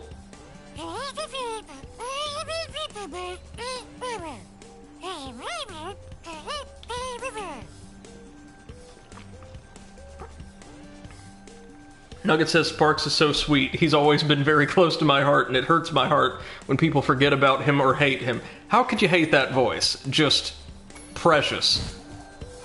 And I'm definitely curious to see what his gameplay is like later on. No. We've got rockets. Can I actually just straight up shoot down these planes now? Oh, it is combat racing now, kids. I'm so happy. But damn if they don't compensate. Jesus. If they don't compensate for that by making your... Oh, they're homing missiles. Sorry. We're going to try again because I'm learning the mechanics of this race now and actually have an outside chance.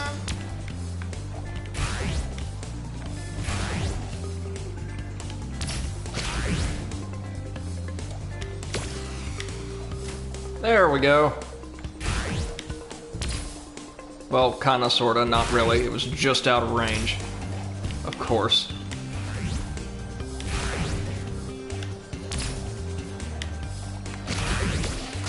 Ain't out of range. Oh, it just slows them down. I see. It's not like those butterflies where you can actually just blast them out of the sky. This is gonna be tricky. Why, thank you, Giant Fairy.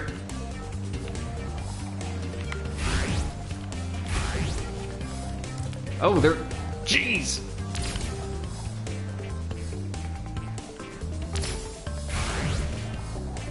Oh, this is gonna be really hard, no lie.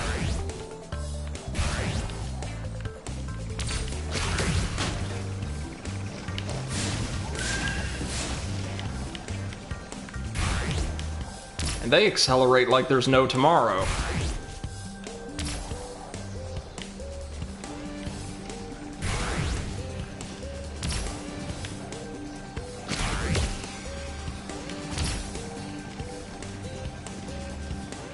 We've earned the Rocket Racer trophy for shooting the world's most durable biplanes many, many times.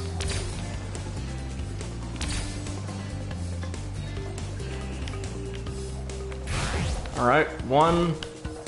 Just one, I guess. But we're gaining on this guy, barely.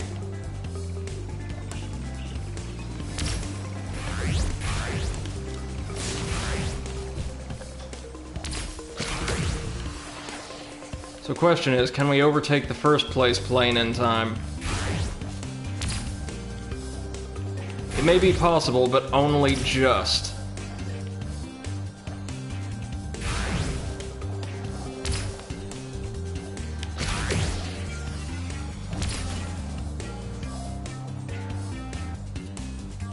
Well, we're gaining very, very gradually.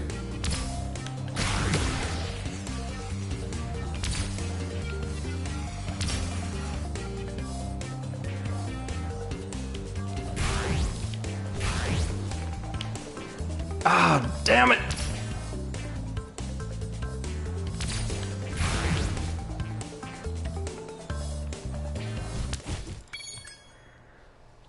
Nugget says you could have shot down the butterflies too. I know, I did, frequently. And Sparks is honestly the one doing all the hard work.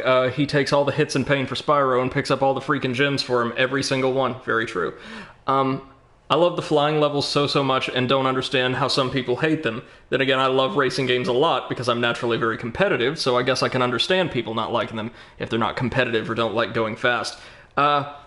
Not super competitive, but I think they're alright. I think they're a fair bit of fun, and I want to see you be risky and try as many blue stars as possible. Trying my best. As I said, the requirements for these stages are rather surprisingly tight. Like, these are demandingly designed racing challenges. The actual speedways themselves, or I should say the obstacle courses, are actually easier than they've ever been, but these more than make up for it. Now, they are very, very generous with the,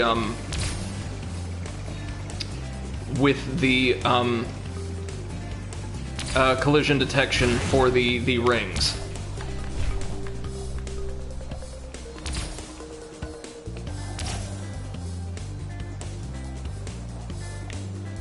One. And one. Dang it. Okay, we're just gonna have to retry. That was terrible.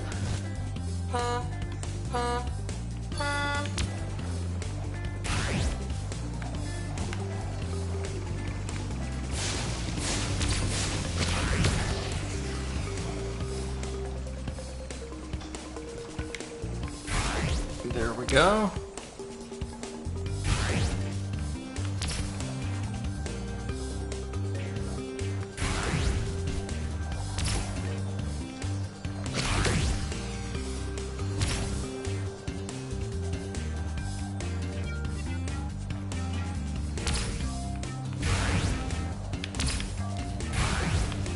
That's the way.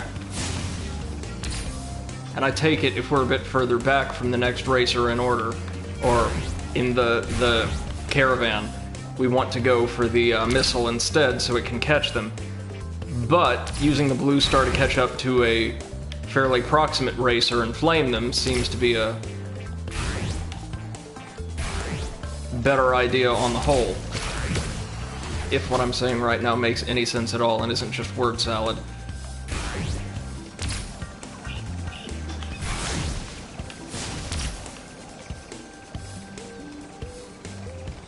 Okay, so we're finding ourselves in a very similar position to the last time we got this far.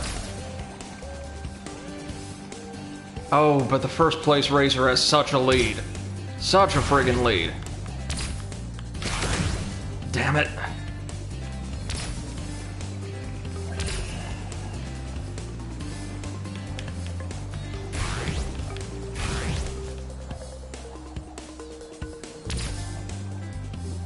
Like, I think third place might already be well into their third lap. Or first place, I'm sorry.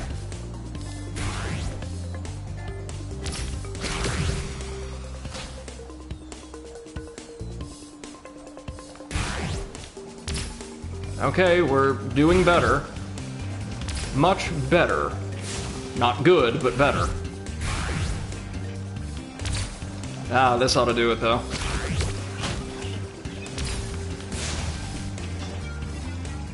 Ah, but now it's in the camera. Ah! Okay. Now, nice and simple, just hold this lead.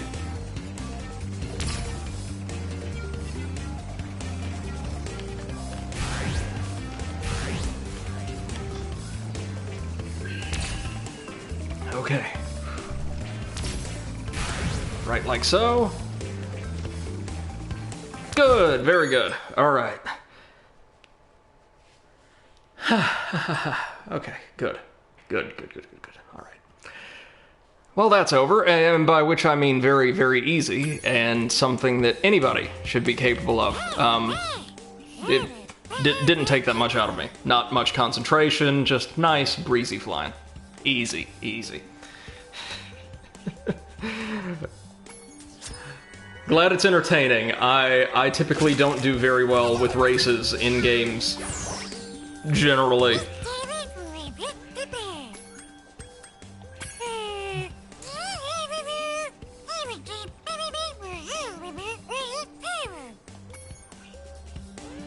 Okay, no, that was fun. I do enjoy the addition of missiles to the race, if only because it's more visceral, and I am a simple individual who enjoys explosions, so. Nugget says, I love the feeling of adrenaline from races and stuff. Oh no, yeah, that can be absolutely exhilarating. In my case, at least, it's just that I tend to be really bad at them. The same reason I was really bad at Supercharge in the first game. Oh, and Nugget says, Dark Souls gives me a certain type of adrenaline that's very stressful, but the more I play it, the more confident I get, and thus the more exciting it gets rather than stressful. Oh, same. I absolutely adore Souls-likes for much the same reason. Well, that, and they tend to do world building and, like, environment and character design really well. Alright, so, oh, you can even revisit the boss stages. That's very nice. Let's head on back to the spring. So I forgot we could fast travel directly to the level we want to re-enter, but hey, what's it hurt, right?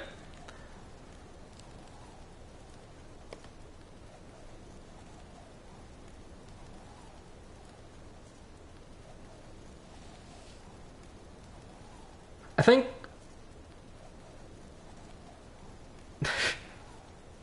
yeah, I don't get the comparison to Dark Souls. I think the most stressful one of the Souls games has ever been for me is one of my favorite fights in the entire series. A boss called the Fume Knight from the DLC of the second game, which is just absolutely gut-wrenching. It's a long fight, it's a difficult fight, and it's a fight that can be over very, very quickly if you make the slightest error. It's insane. It's an insanely well-designed duel, and I have a whole hell of a lot of fun with it, but I remember spending like 2+ hours, maybe closer to 3 hours, just grinding that fight one night. Like, white knuckle, like, blood pumping. It was a good time. By which I mean it was a bad time that is a good time to recall.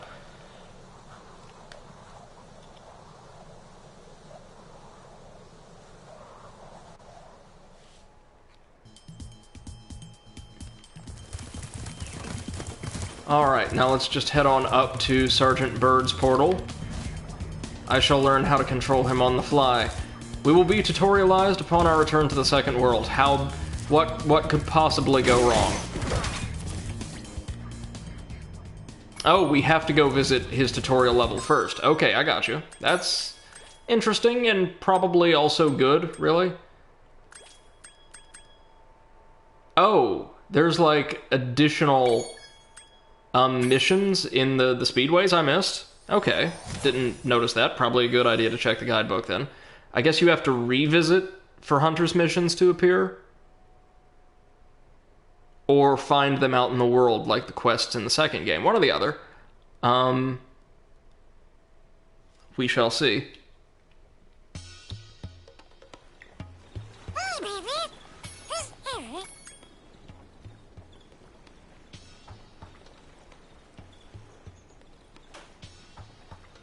Oh, Nugget says the most infuriating boss that I could not beat for the life of me is the stupid witch in Dark Souls 3 that makes clones of herself and shoots all the magic gem stuff at you, and you have to determine which is the clone. Right. Right, the Crystal Sage. So if you don't like the Crystal Sage, I got some bad news for you. You eventually beat them, but you thought it was a fluke, honestly. Didn't feel like you deserved the win after you did it. No, it's a challenging boss, and some of it does come down to luck. Luck or, like, learning to recognize the real from the duplicates by their attacks. Right, okay, so now we can explore around until we find Hunter somewhere. You do get a really good weapon from the Crystal Sage's soul, though. Or you can. As well as, I'm sure, a solid spell, but unfortunately I've never gone all in on a sorcery build. I really should one of these days.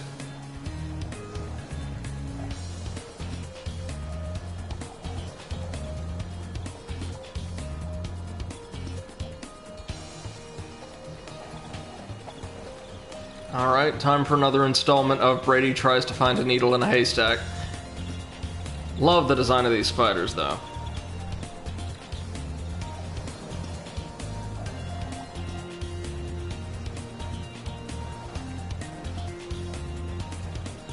Nugget says, that's the feeling I hate, winning based on luck rather than skill.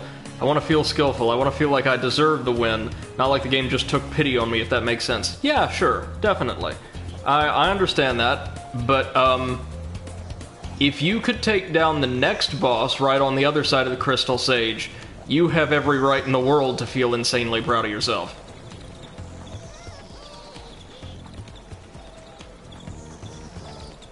Because, that's challenging. That's really challenging, depending on your character's build. Oh, it says, oh, also the sexy spider lady in Dark Souls 1. I couldn't beat her for the life of me. Yeah, no. So, couple things you point out that are really relevant. One, Quelaag was the boss that first acted as like an absolute wall to me when I first played the game. A pretty significant difficulty spike, and one that doesn't stop attacking for ages. But also, you point out that you were able to take her down with a two-handed sword really quickly. Yeah, that's because, and we'll talk about this more when I actually stream the Souls series myself, Dark Souls 1 in particular has this infuriating bias toward strength builds in its design. Now, that doesn't mean other types of builds are unviable, it's just that, well, the lead designer really liked his big sword bulky bros, and to me at least that's clearly reflected in the relative efficacy of different playstyles. Okay, now let me actually try looking for this thing. Oh, we don't have a lot of ground to cover. Not that that stopped me from getting totally lost before.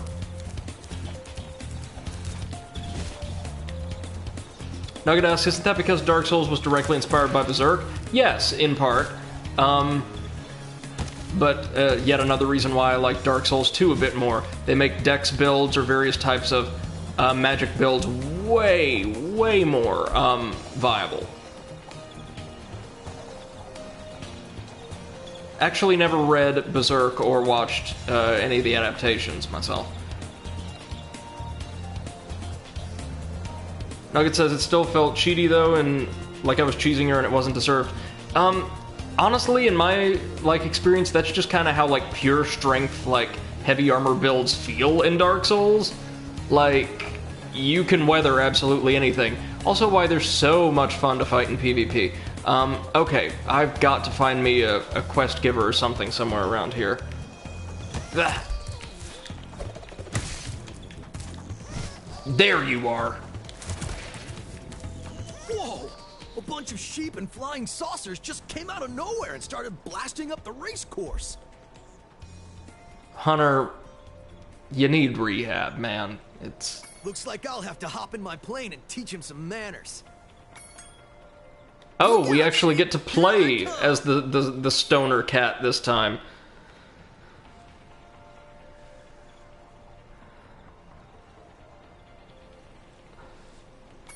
Flying sheep and saucers, get it? Hopefully not. I don't... Oh, those are projectiles. Whoops. I thought that was something associated with my ship, or I thought it was a pickup, actually. Whoops. That's what you'd expect. Okay. So the challenge here is evident, right? Has nothing at all to do with the saucers. They're fine.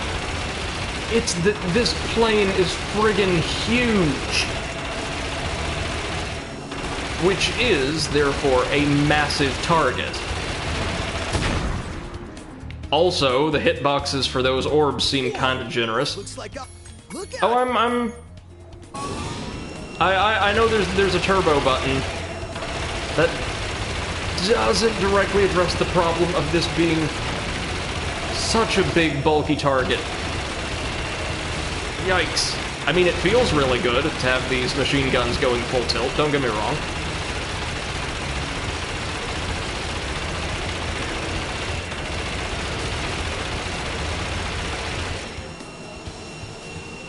Okay. That's most of the problem dealt with. There we are. Oh, we can use the roll buttons to dodge. Should have intuited that, but we made it. Good. Thank you for letting me know, by the way. They don't explain it for some reason. Yeah, kind of like how they don't explain the actual dodge rolls you can perform as Spyro, for that record. Death speed run. That's a good, positive way to recontextualize a lot of my gameplay.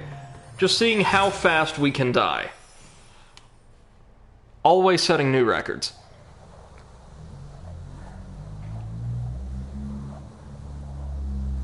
Oh, the dodge rolls weren't in the original Spyro 2 or 3, only Spyro 1? Well, even there, it's like kind of an afterthought when it comes to tutorializing, as opposed to pressing X at the apex of your jump to glide.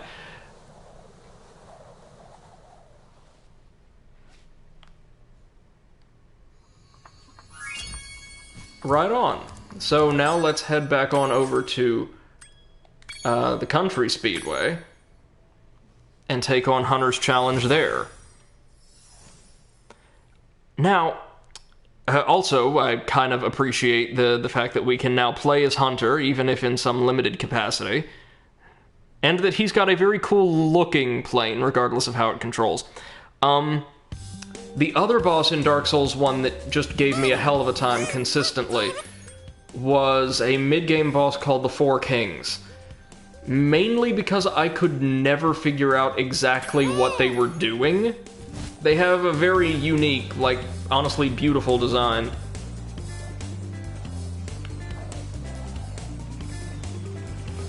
Okay, Hunter, where are you at?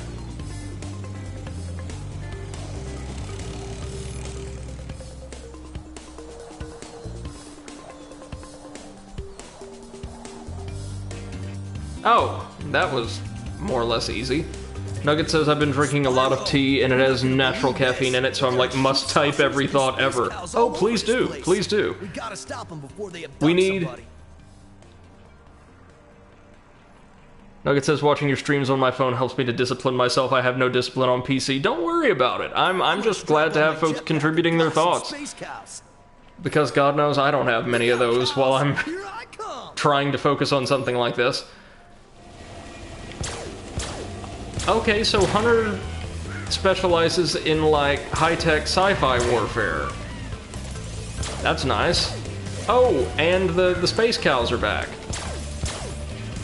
Oh, very nice. I like this a lot. So we just got to take out the threats before they abduct the farmers.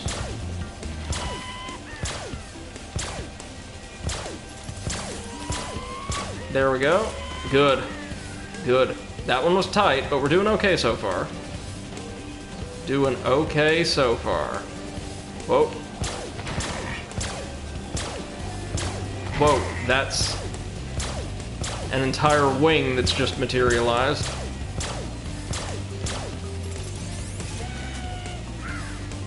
There we go. Is that everything? Or is there more?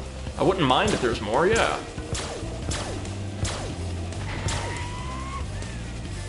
Oh, up.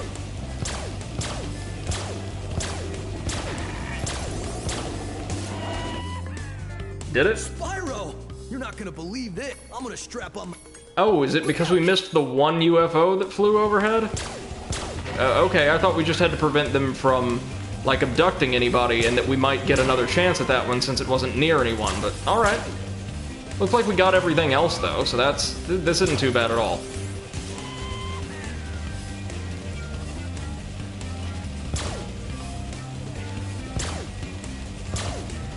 There we go. No. So there is a maximum effective range on that blaster, it looks like. We couldn't quite catch the space cows right as they appeared. Oh god, you've really got to lead them. Good. Good. Oh, happy 4th to you as well, Nugget.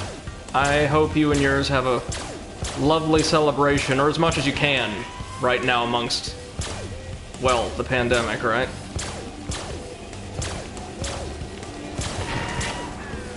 Oh, you gotta be kidding me. We missed one again. Look out! The tough part is, like, adjusting the aim of your shots to target moving saucers while you yourself are also moving and turning. I'm not doing anything special for the holiday, of course, but plenty of people at and around this apartment complex are going to be busting off fireworks, so this evening's stream's probably going to get a little noisy.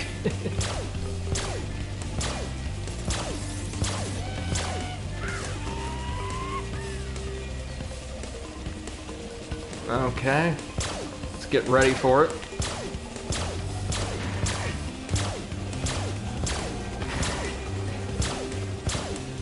There we go.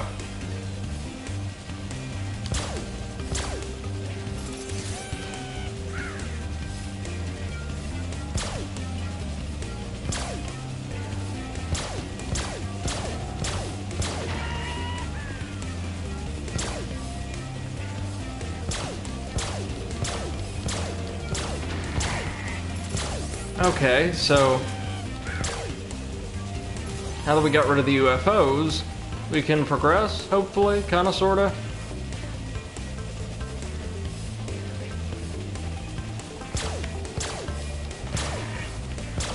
Well, they certainly make sure you get your fill of this minigame, don't they? Jeez! Like, it's a really fun little challenge, but there we go. We got the last one just before he abducted this egg. Nugget says, yeah, feels like a normal day of... No. Sorry to hear that. That's the worst. Right over here, it just feels like a normal day of... well, continued isolation. It's the business as usual for the past few months, you know?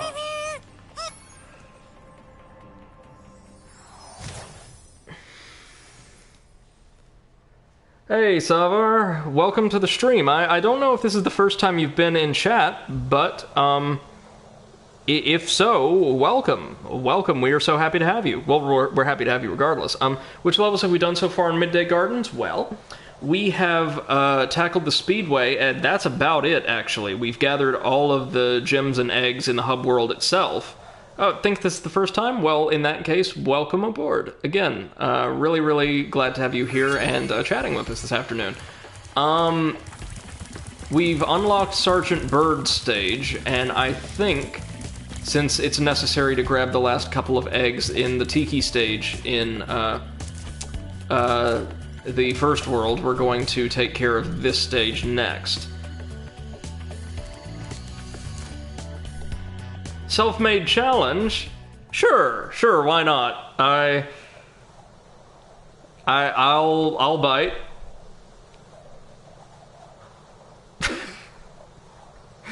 Nugget, I have the vaguest awareness of what these terms mean, and I have to train the hummingbirds. They must be in peak physical condition if we're going to take on the sorcerers. Salvar says I have multiple of them, actually, one for each level on this homeworld, except for Sergeant Byrd's base. Alright, so after taking care of this tutorial, I will gladly take you up on them. Well, after taking care of the tutorial and grabbing the last eggs in the Tiki stage. Okay, so since we're playing as one of the birds, I guess it's time for more atrocities.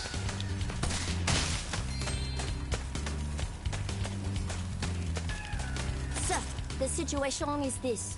Yesterday, at 1845 hours, the Rhinox invaded.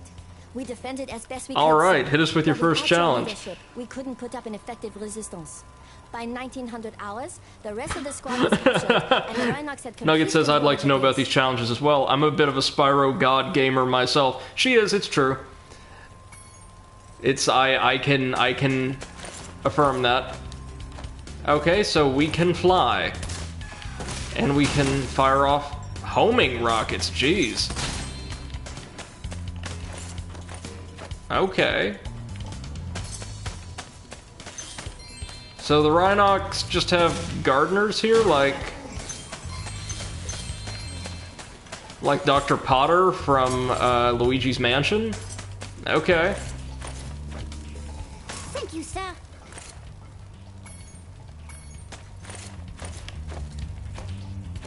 In fact, I think I've seen Nugget stream this exact stage before. I remember being really struck by the design then.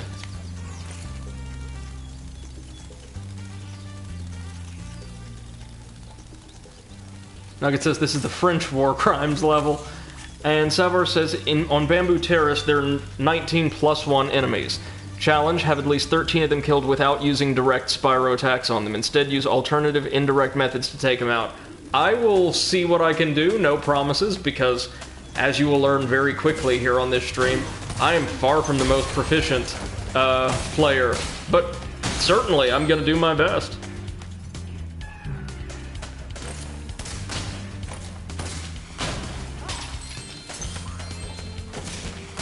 Now, of course, these chests can resist even the Byrd's high war crime fueled ordnance.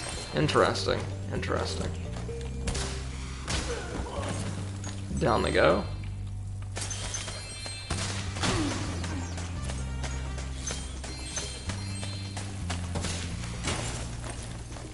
So it looks like Sergeant Byrd, for the most part, is probably going to be challenged by his controls, as there's absolutely nothing he can't destroy with his missiles.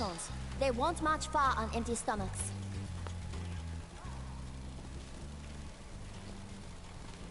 Alright, glad to have you around, Salvar, and glad for the help.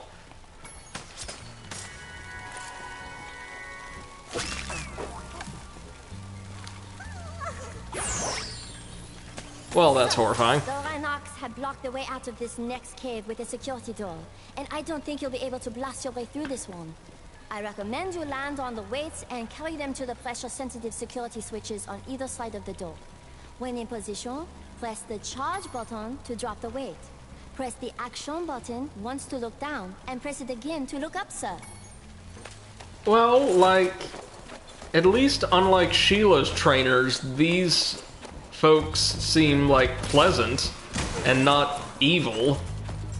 Like the Billy Goats were the worst. They were, jeez. Okay, so they've got range. I did not know that. I thought they'd like lash out with the plant if you got in proximity. Again, I was thinking like a boss from Luigi's Mansion for some reason.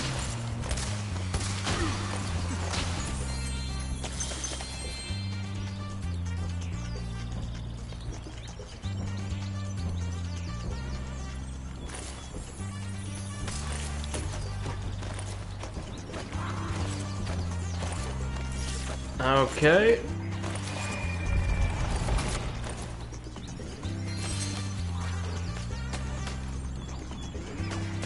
I can confirm that what Nugget just said about herself is largely true. She's also a masterful Spyro streamer and has some VODs, I believe, up over on her channel that demonstrate much greater competence than anything you're gonna see here. So if you're interested in like the kind of high-level play it sounds like you are, I'd highly recommend checking those out.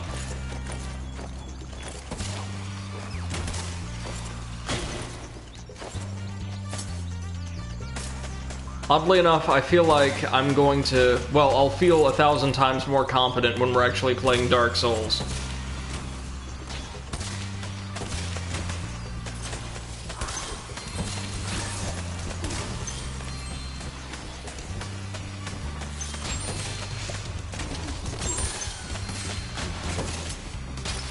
Well, I thought Sheila was strong, and she is, but... the Sergeant is downright ridiculous. From what I'm seeing, as long as there's no obstacle, like, in the way, if you fire one of his missiles, it is going to hit anything, any applicable target in the area, totally autonomously. Like, just doing its own thing, and exterminating all life in the immediate area, which kind of matches the Byrd's MO as it was established in Spyro 2.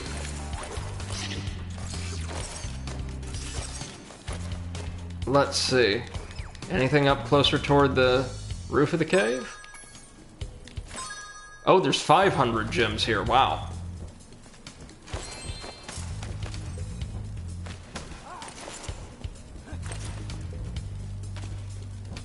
Nugget says, headcanon, Sergeant Byrd has crippling PTSD. Well, based off of what we know of these birds, it's unlikely they feel any, like, human emotions. Soulless war machines that they are. Now we're gonna need to use that rocket probably to... there we go. Crack the iron chest.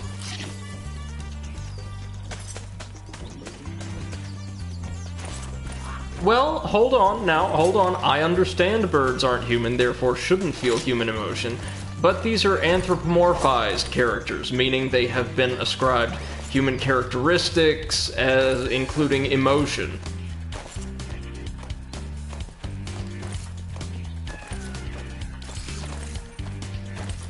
Okay, there we are.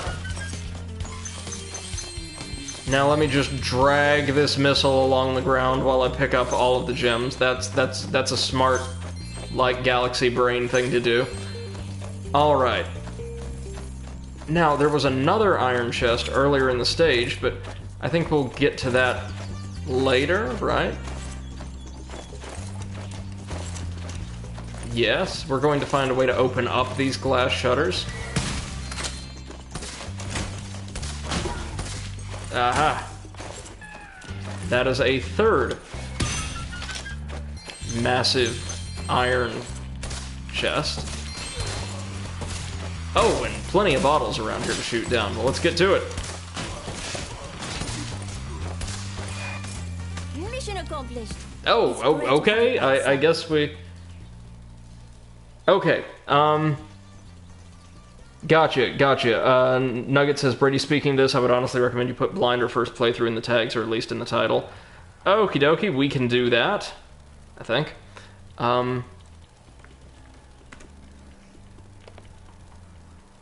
There we are. That should do it, I think. You might also get more clicks that way, as people love seeing blind playthroughs of games they treasure, as it helps them feel almost like they're playing it again for the first time themselves. I see. Well, I hope I will be... well, I don't need to hope. I know for a fact I will be more than sufficiently clueless to provide that kind of entertainment, as I have been so far. Now, see, that was a cute dragon baby. Why can they not all be cute like that? Why must most of them be absolutely awful?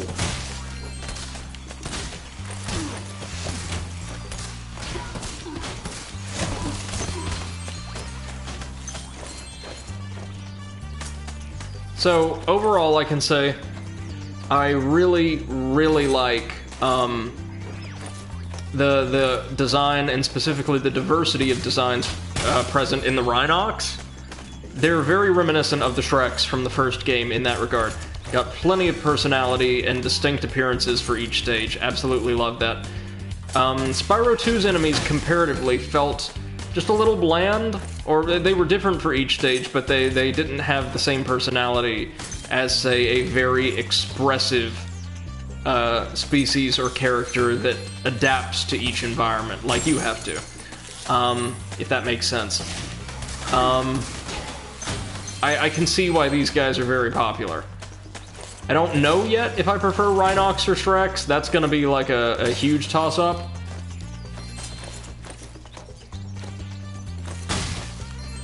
But can confirm that I'm quite fond of each. Blind playthroughs in the tags now. Excellent. And Salvar says Rhinox or Bay. They are really, really cute. They almost make up for the dragon babies. And Nugget says, I would also recommend the 100% completion tag because it lets people know you're not just doing an any percent run. And hummingbirds are my real dad. So far we've got hummingbirds, Jormungandr, and moneybags. Gotcha. Gotcha. I will be keeping a running tally of this. And okay, we'll throw in that one more tag. There we go. Yeah, it's just 100%. Which means either we're getting everything in the game or we're being completely honest with you. Well, one of those is blatantly false. We're going to want to do something with these birthday meerkats at some point, right? Like they're happy and innocent and enjoying a celebration in the Spyro game, meaning of course they have to die. But first, let's explore these lava caves. Yep, this is where Sergeant Byrd's difficulty is going to come from. Managing his controls along obstacle courses. There we go. Alright, not too bad. What are your orders, sir? Okay, one more to go. Anything up here? Nope.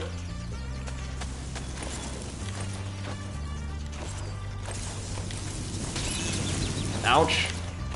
We can take it, though.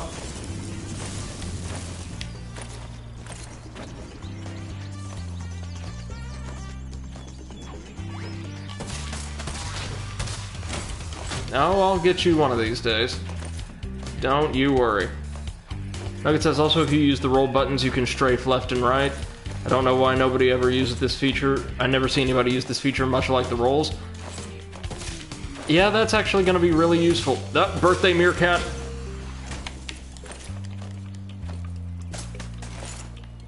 And you have to be in the air when you strafe, right.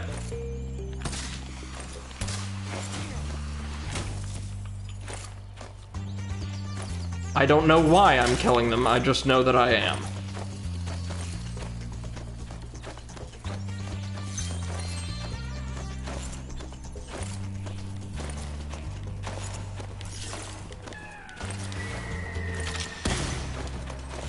Oh, that's so satisfying. Oh my god.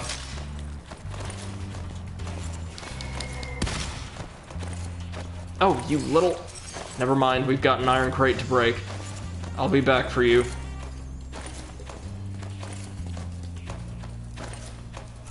There we go. Oh!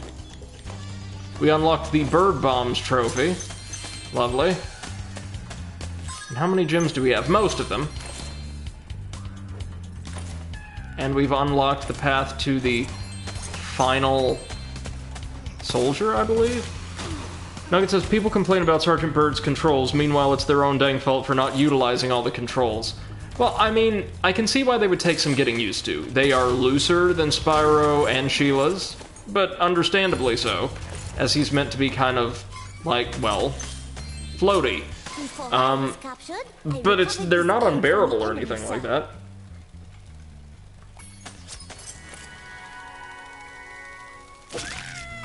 Oh. Yeah, get it away, get it away, get it away. Okay.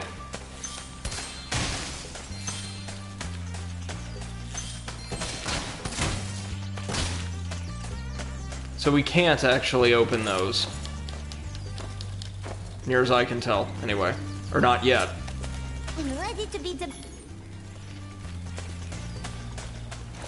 So now all we gotta do is gather up 20 some odd loose gems, 22. Nugget says, holy crap, the hummingbird animations are unfinished, I didn't notice till now.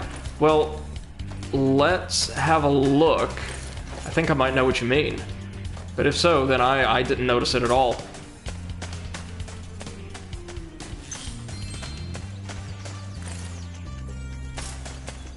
Like it says, poor Sansaru was done dirty by Activision grind culture. Oh, everybody's done dirty by ActiBliz grind culture.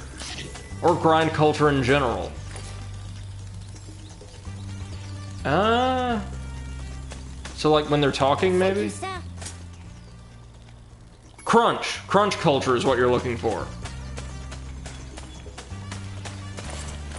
Good old Mr. Crunch. The enemy of game developers' mental health the world over.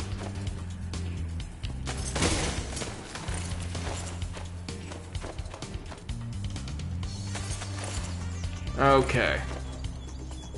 Oh. Was that a gem? No, those were just colorful tail feathers. I confuse the two all the time. Nugget says it might have been that one hummingbird underground. Its wings were flapping very slowly rather than fluttering. Okay. Yeah, that's weird. I mean, it might have been only that one. Right. But... well, for a game developed under really, or a really prescriptive, and demanding, crunch doctrine, this turned out remarkably well.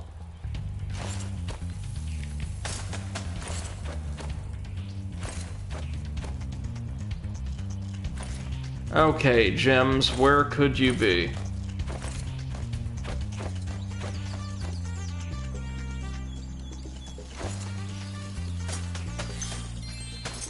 Well, that helps. Yeah, probably just missed a few from all the vases I shot down.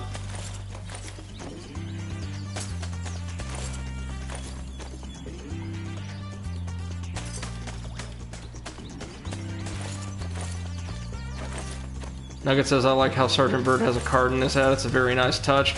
There's lots of nice little embellishments and design choices that make these characters pop, I think, in addition to how expressive the animation is.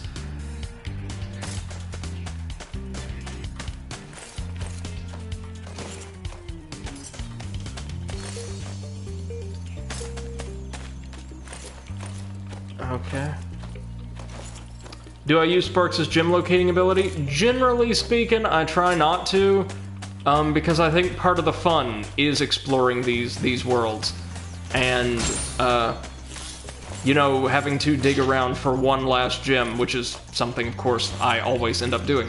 But, like, if it just ends up absolutely killing the momentum of the stream, or there's, like, one green gem somewhere in tall grass I haven't found, yeah, then I'll break it out.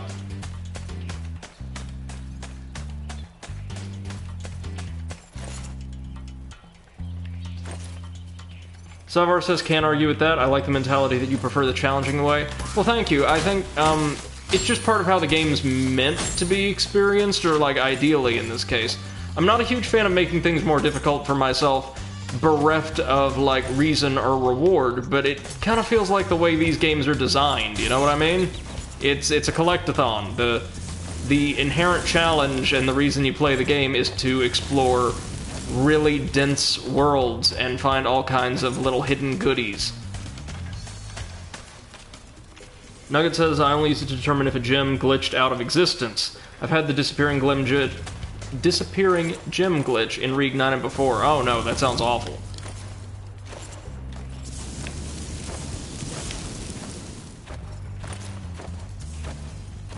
Alright. So not there. It might be in, like, that little dungeon we opened up to free the last hummingbird soldier.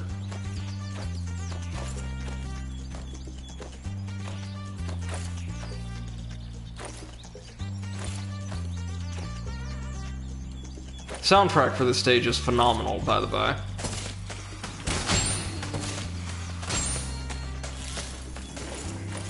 About as jazzy as I think you could make a cadence in a game like this. Salvador says I checked balloons earlier in the stage too, just a hunch. Okay, yeah, that's a good idea.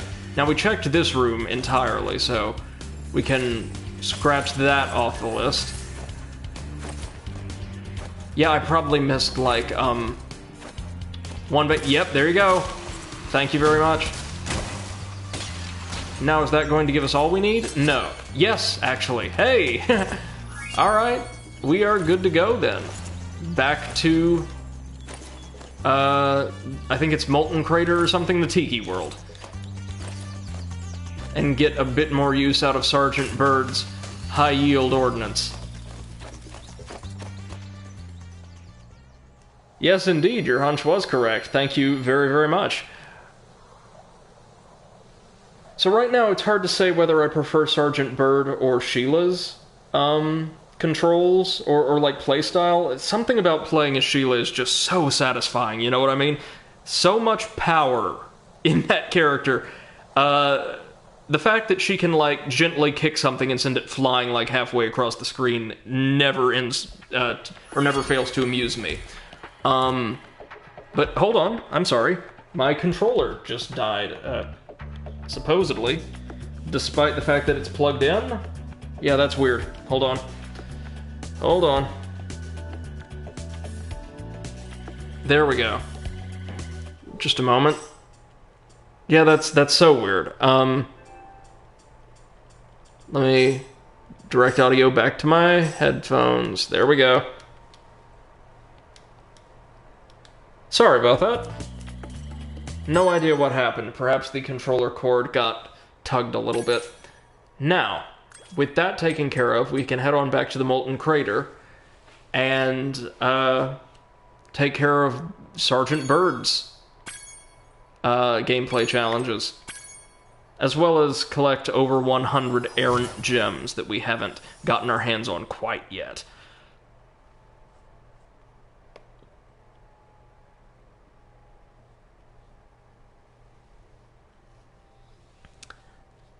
I like this stage from what I've seen of it, but like I have a feeling a really solid-sized chunk of it is sealed away behind Sergeant Byrd's archway. So like what we've seen has been somewhat compact. Okay. Oh, right. The boars are enemies. I spaced out and totally forgot about that. Of course. We should be good to just carry on to the atrium over here. And yeah, we want to head right over there to Sergeant Byrd's gateway, right? There's nothing else around here to do that I missed.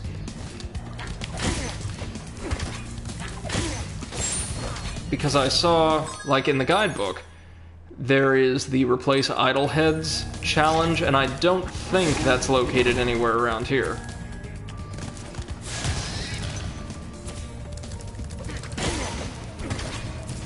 Let's just like go out here and make sure I didn't miss anything.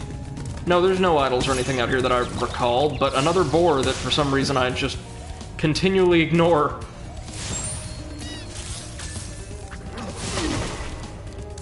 Alright, so we're good to check out the Sarge's content. Let's go.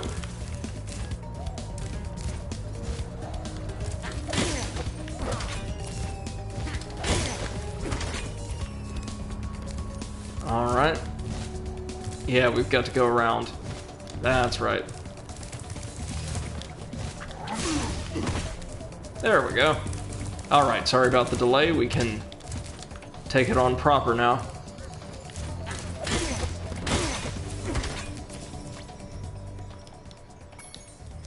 Sergeant James Byrd, so he's got a full name. Okay, here we go. Seek with my friends. If I can't find where they've hidden their heads, they won't let me join the Tiki Lodge. Help me put them back together and I'll make you an honorary member. As long as that comes with an egg, I am all in. Now, before we actually address the challenge itself, let's scour the area for gems and clear out any enemies. Makes sense, right? Yikes. Well, there's a tiki head. Is there anything else in this chamber? No? Well, if it's like a tiny little branch path, we might as well pick it up, right? Ooh. Okay, did not see that one there.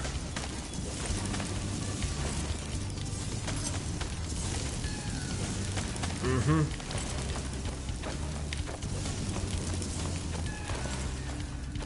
So we can stick that on this guy, right?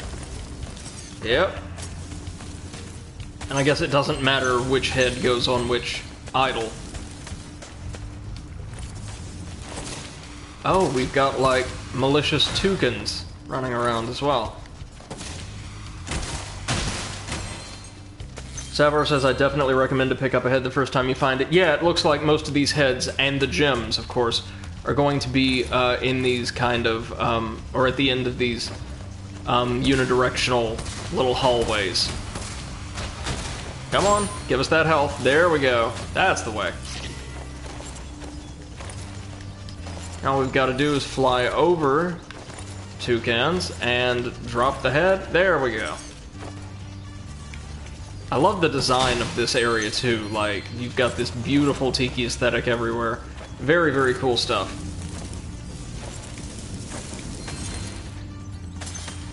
So, I'm getting the sense that gouts of flame are kind of going to be Sergeant Byrd's thing. They were present in his training stage, and now the same exact obstacles are here. Probably going to be seeing a few more of those, as really not much else but an environmental hazard could really pose a threat to him. We'll go back for that green in just a second. Alright, that's 3 out of 5, not bad. Now where was our green? There we go. Be patient, be patient.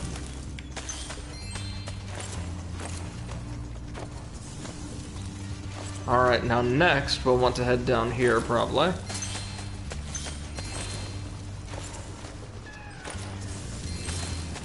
Let's also keep an eye out for any balloons. Might not be any right in here. Ooh, yikes! Got some range on that. There we go.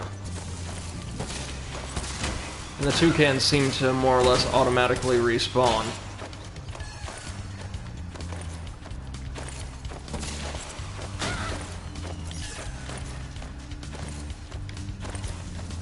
There we go. Just one more. And how many gems do we need? 23. Okay. Ah, but I see pots, which are a very good sign. Very good sign indeed. Yes. And that should be our final gem right in there. Excellent. So wait for that. Ah. Said wait for that. Actually grab it. So he drags it a little bit, but you have to be... Oh, no, sorry. He grabs it automatically, it looks like, and pressing the square button is only for releasing it. I thought you had to press square to grab the items. Okay. Take this egg as a sign of your honorary membership to the lodge. Why, thank you very much. Just one more, and I would assume it's also here. Well, that's never happened before. I hope it's not a bad omen.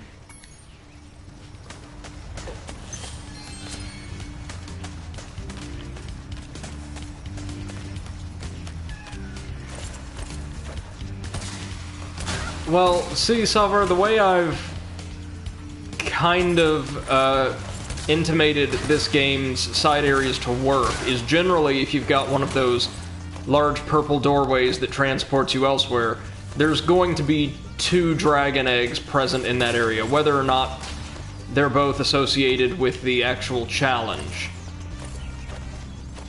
Ah, welcome back, Nugget. You've not missed much, really.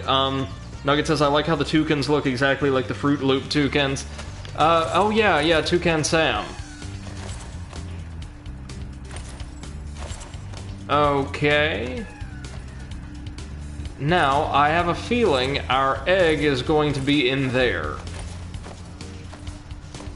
Now, how do we open it? That's the question.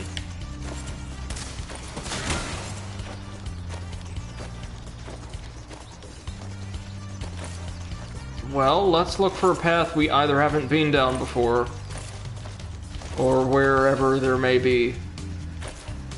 Ah! We've already learned how to break those. Oh, and it's not in the Tiki's mouth. There we go. Toucans, did I really? Yeah, I use both pronunciations interchangeably because I'm lazy, but yes. And Salvar says, not always true, but true in this case. Yeah, I should say more often than not, there's two.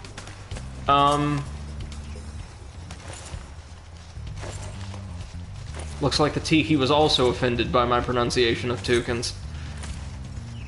Alright then, I will take my high yield ordnance elsewhere. Salvar says, ready to bamboo the hell out of that terrace. Well, here's what I'm thinking of doing. I have 2 streams planned for today. This is the first, and I'll be broadcasting from 6 to 9, 6 to 9 p.m. Central tonight. But the way I've been doing this throughout the Reignited trilogy is I've played all the stages in a world kind of in order from the one I least expect to be really impressed by the aesthetics or challenges of to the one I'm most looking forward to, always saving the best for last, so to speak. And in this case, Bamboo Terrace is actually the one I'm looking forward to the most, so I'd like to save that for last. And I'm probably going to start with one of the other stages, if that's all right. We've got time for one more stage, maybe not to do everything in one more stage, but at least explore a bit around. Oh yeah, I know you've got other challenges, so we may need to start, in fact, we're probably going to need to start with one of those. I'm up for anything, though. I'm willing to try anything, at least.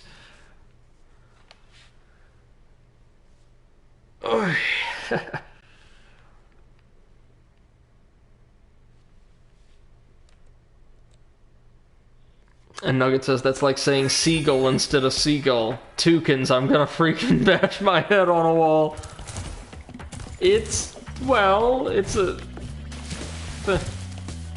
Salvar says, choose a world other than Spooky Swamp and I'm gonna reveal the challenge. Excellent. We will start with the ice stage, because I did so well with these in Crash. Nugget says, yes, Brady has a very, very sexual fetish for Asian or industrial-themed levels. They're some of my favorite motifs for classic platformers. They really are. That and anything dealing with, like, supernatural, eldritch, or haunted themes. Nugget says, I love Icy Peak. Okay, so we're going to begin here, Icy Peak.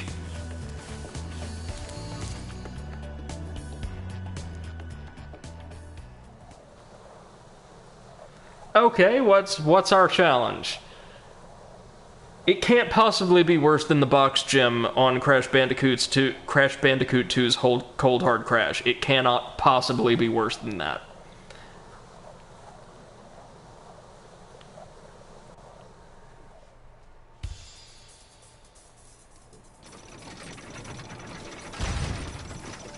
Okay, so we've got cannons being manned by...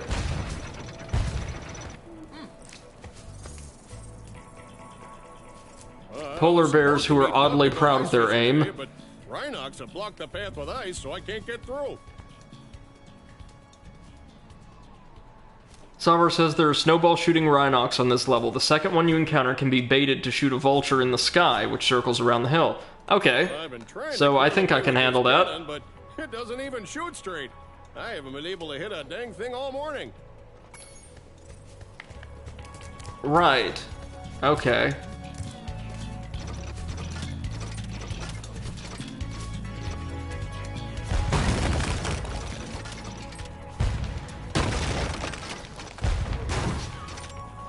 There we go. Good. Good. Oh, what a beautiful stage. God, look at that architecture.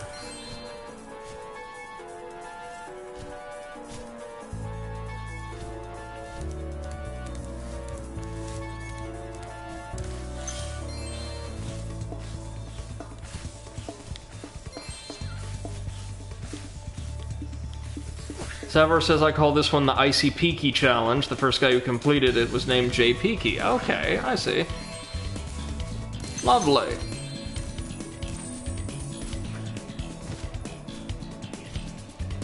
I'm certain we can pull this off.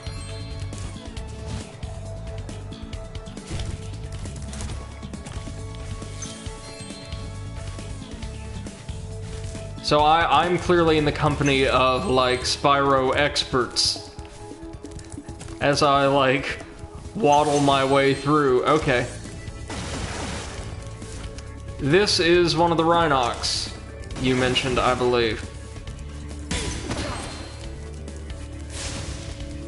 Nugget says, in my opinion, Icy Peak was much prettier in the original. The ice was a beautiful translucent blue-purple gradient, now it's an opaque grayish-blue. Made me pretty sad. It used to have much less rock and more crystal. I see. Well, I think that has to be a sight to see because this is gorgeous, especially, again, the architecture.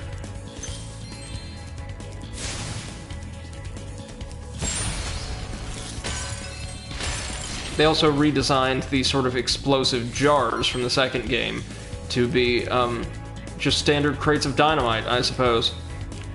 Good job, you. Okay, so this is the one I've got to go into shooting a vulture.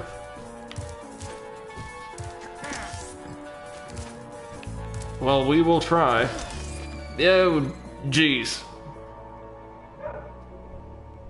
Okay, well, we can do that.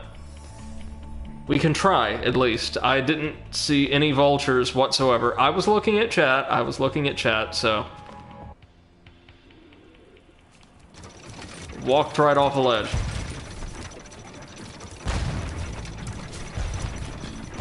Okay, okay, Bob. Okay. Get off the cannon, Bob. You clearly don't know how to operate this. Look, okay, it's the #1 streamer, like, rule. In fact, you're not a real streamer unless you blame chat for everything. Oh! That was new.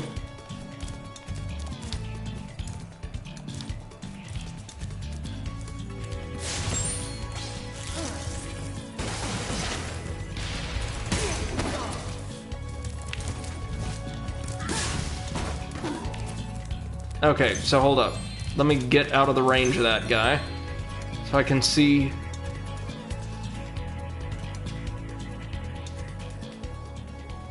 what the vulture and where the vulture in question is. Oh. Oh, I see.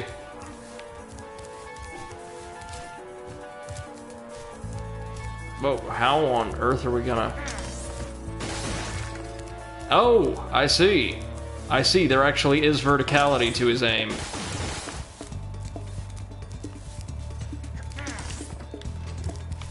Come on, fire, you moron!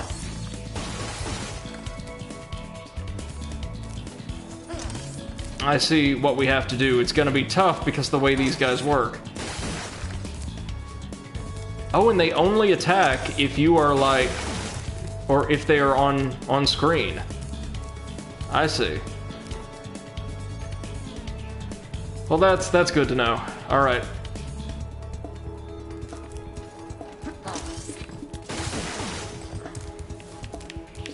Oh, this is gonna be a nightmare.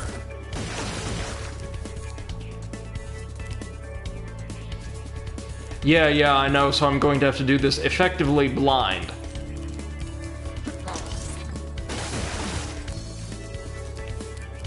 I've got the right idea, no doubt.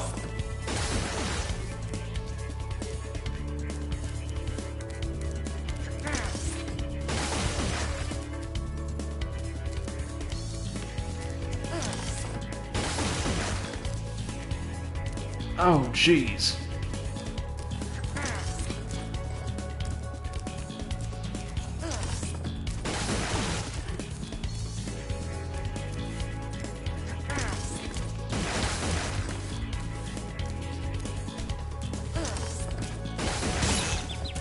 Okay.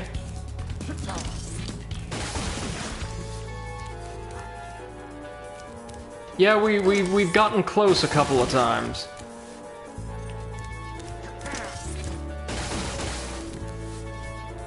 But that's... we're going to have to get it exactly as it comes around the side.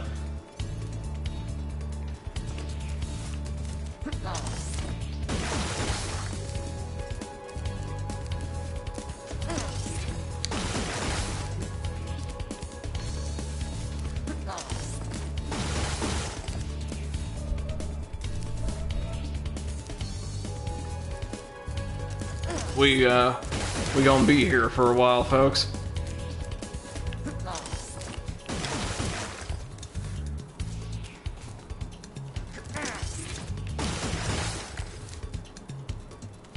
Yeah, so he's gonna aim higher if we get closer to him.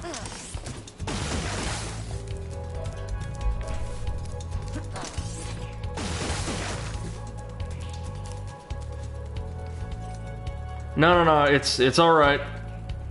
We got this. Eventually. Eventually.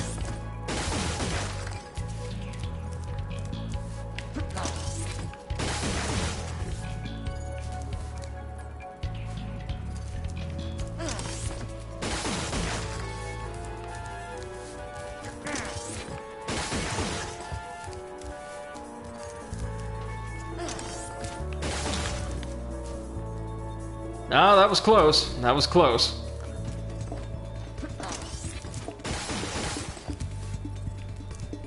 So we want, like, here.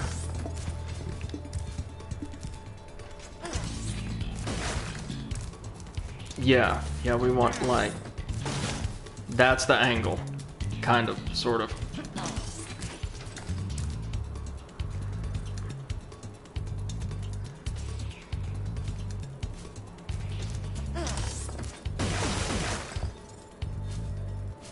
Oh, so close. So close.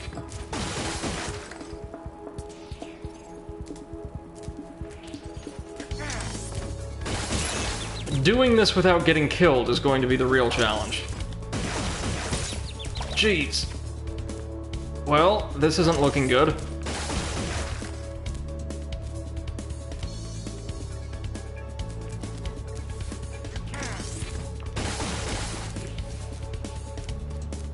Ah, just gotta get closer to him for that one, and it would have hit. Oh, Lord.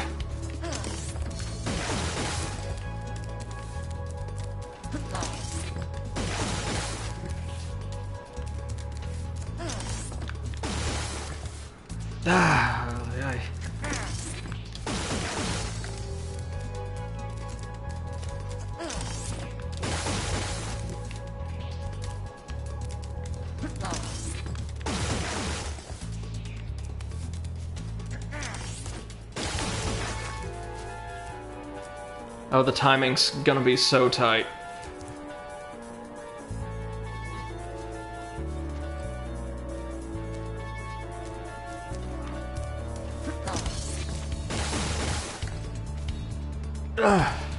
Just a little more.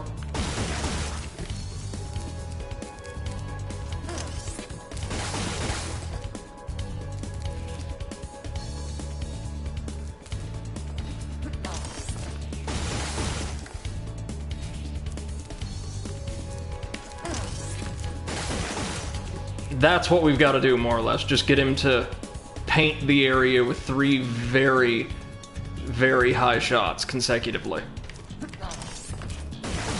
Like so. Oh, you gotta be... Really now? See, the issue here isn't verticality, and it's actually not distance. It's that there is a maximum effective range for those snowballs. And there is a hair's breadth of overlap between the Vulture's movement cycle and the maximum effective range of the Rhinox blaster. Okay, so I know where it is. It's like right there, maybe on the screen, my screen, like 1.5 to 2 inches to the left of the tree. Okay, that's where we want it to be. That's where we want it to be. So wait just a little bit later, and it totally misses. Good. Yeah, like, closer to the tree. The issue, the big issues are going to be the difference in range, like the fact that...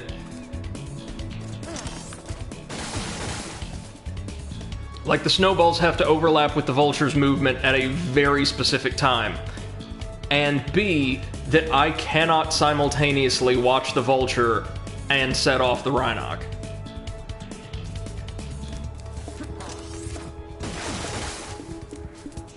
Too low, too low.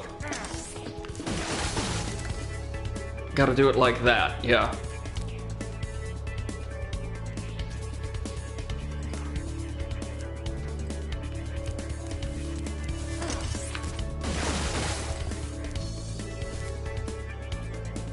And I was so happy to be done, like, at least for now with Crash, and like, hey, let's wind down with a nice, like, easy, kind of, like, breezy and beautiful collectathon platformer before we, like, jump into roguelikes and Dark Souls for a couple weeks.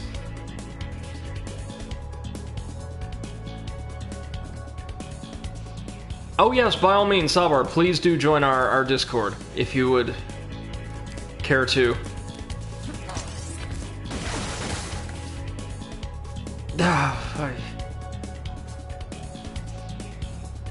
There's a lot of moving parts here. So knowing my luck, I have a feeling I might have just, like, accidentally picked the toughest of these challenges to attempt first.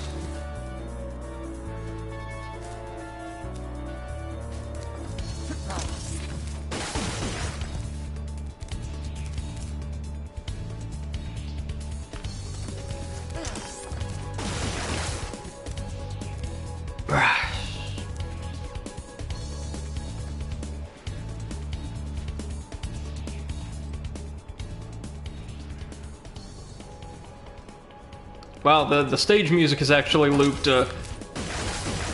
several times since we started this.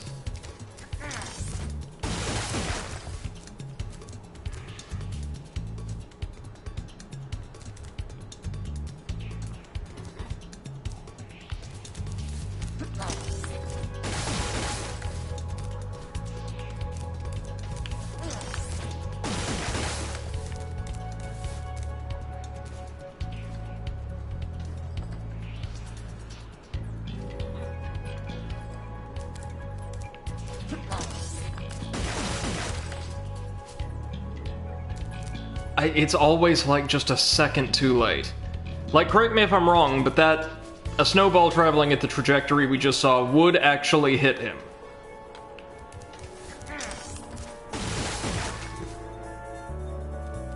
The answer is no. No, it will not.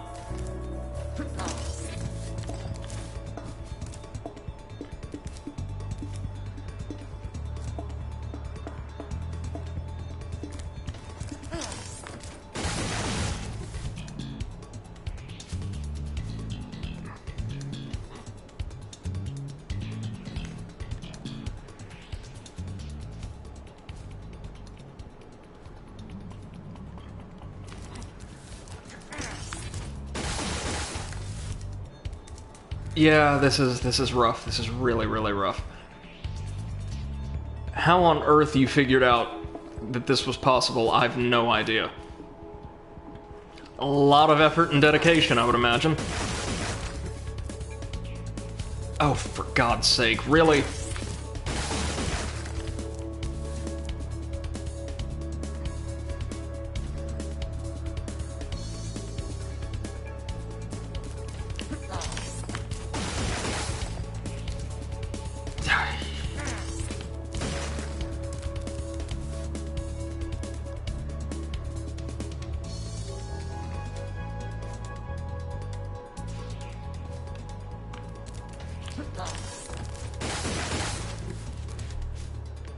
Well, we certainly solved our height issue, but distance was the error that time.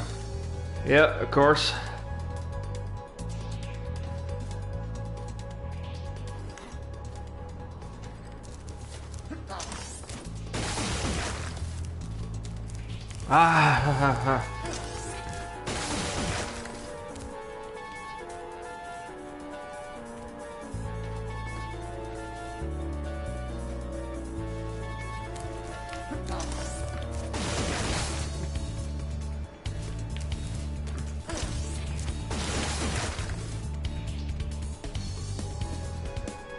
I know, we're getting very close. There's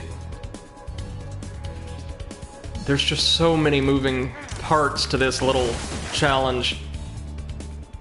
For God's sake, really?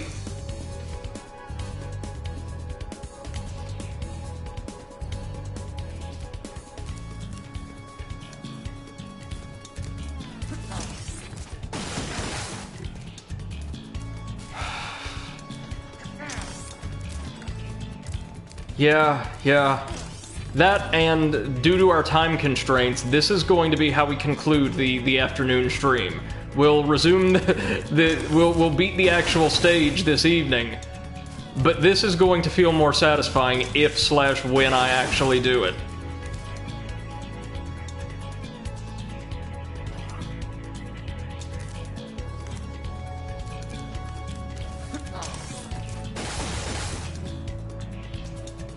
Yeah, it's decided now. Under no circumstances do I ever want my students finding this. Like, all my credibility as, like, a competent educator right out the window.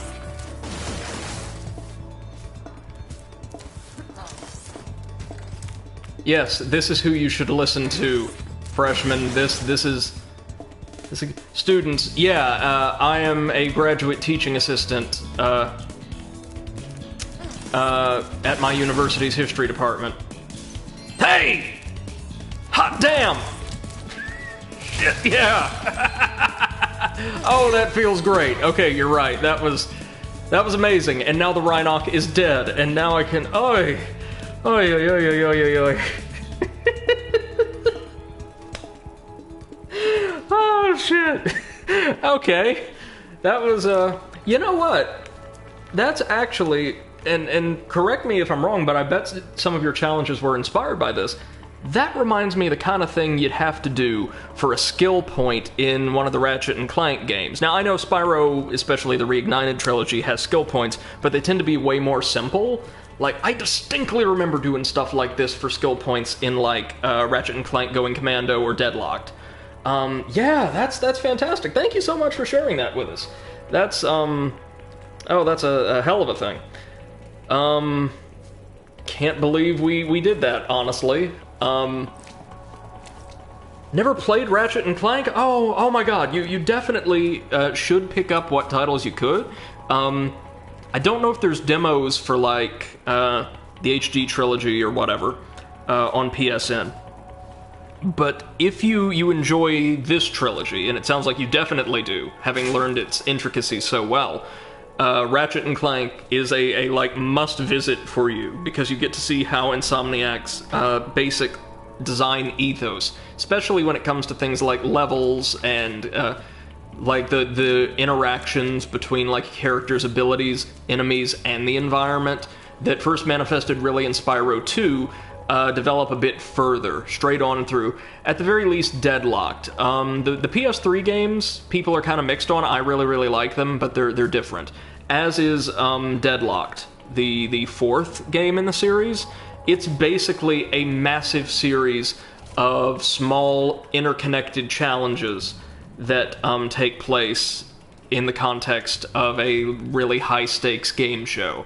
And it might just be my second favorite entry in the series on PS2. But, speaking of, if it's something people would like to see, I would love to stream the Ratchet and Clank series for you guys, especially given that a brand new, full-length, traditional action platformer has been announced for next-generation consoles. Can't wait.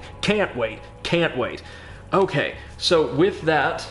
thank you so much for clipping that, Nugget. I really appreciate it. And by all means, I probably will, like, point my students to this channel at some point, because great. Thank you so much.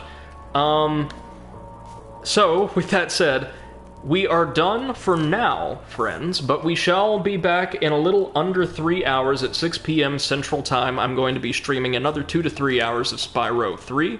Hopefully, we will be able to complete this hub world. I'm guessing we'll either actually reach that point or get damn close in that time. And, This was the peak of the stream. Oh, thank you so much. We needed more puns. We were running a little low today. I do appreciate that. So a big thank you to Salvar 10 for their wonderful challenges. I'm sure we're going to see a couple more of those further on down the line. Don't know that I'll complete them all, but at the very least, I'll do my level best, hey? And a huge thank you to anybody who dropped in at any point during today's stream, whether you've been active in chat or just along for the ride in the audience. Please know how much I appreciate you electing to share yourself and your time with me this afternoon.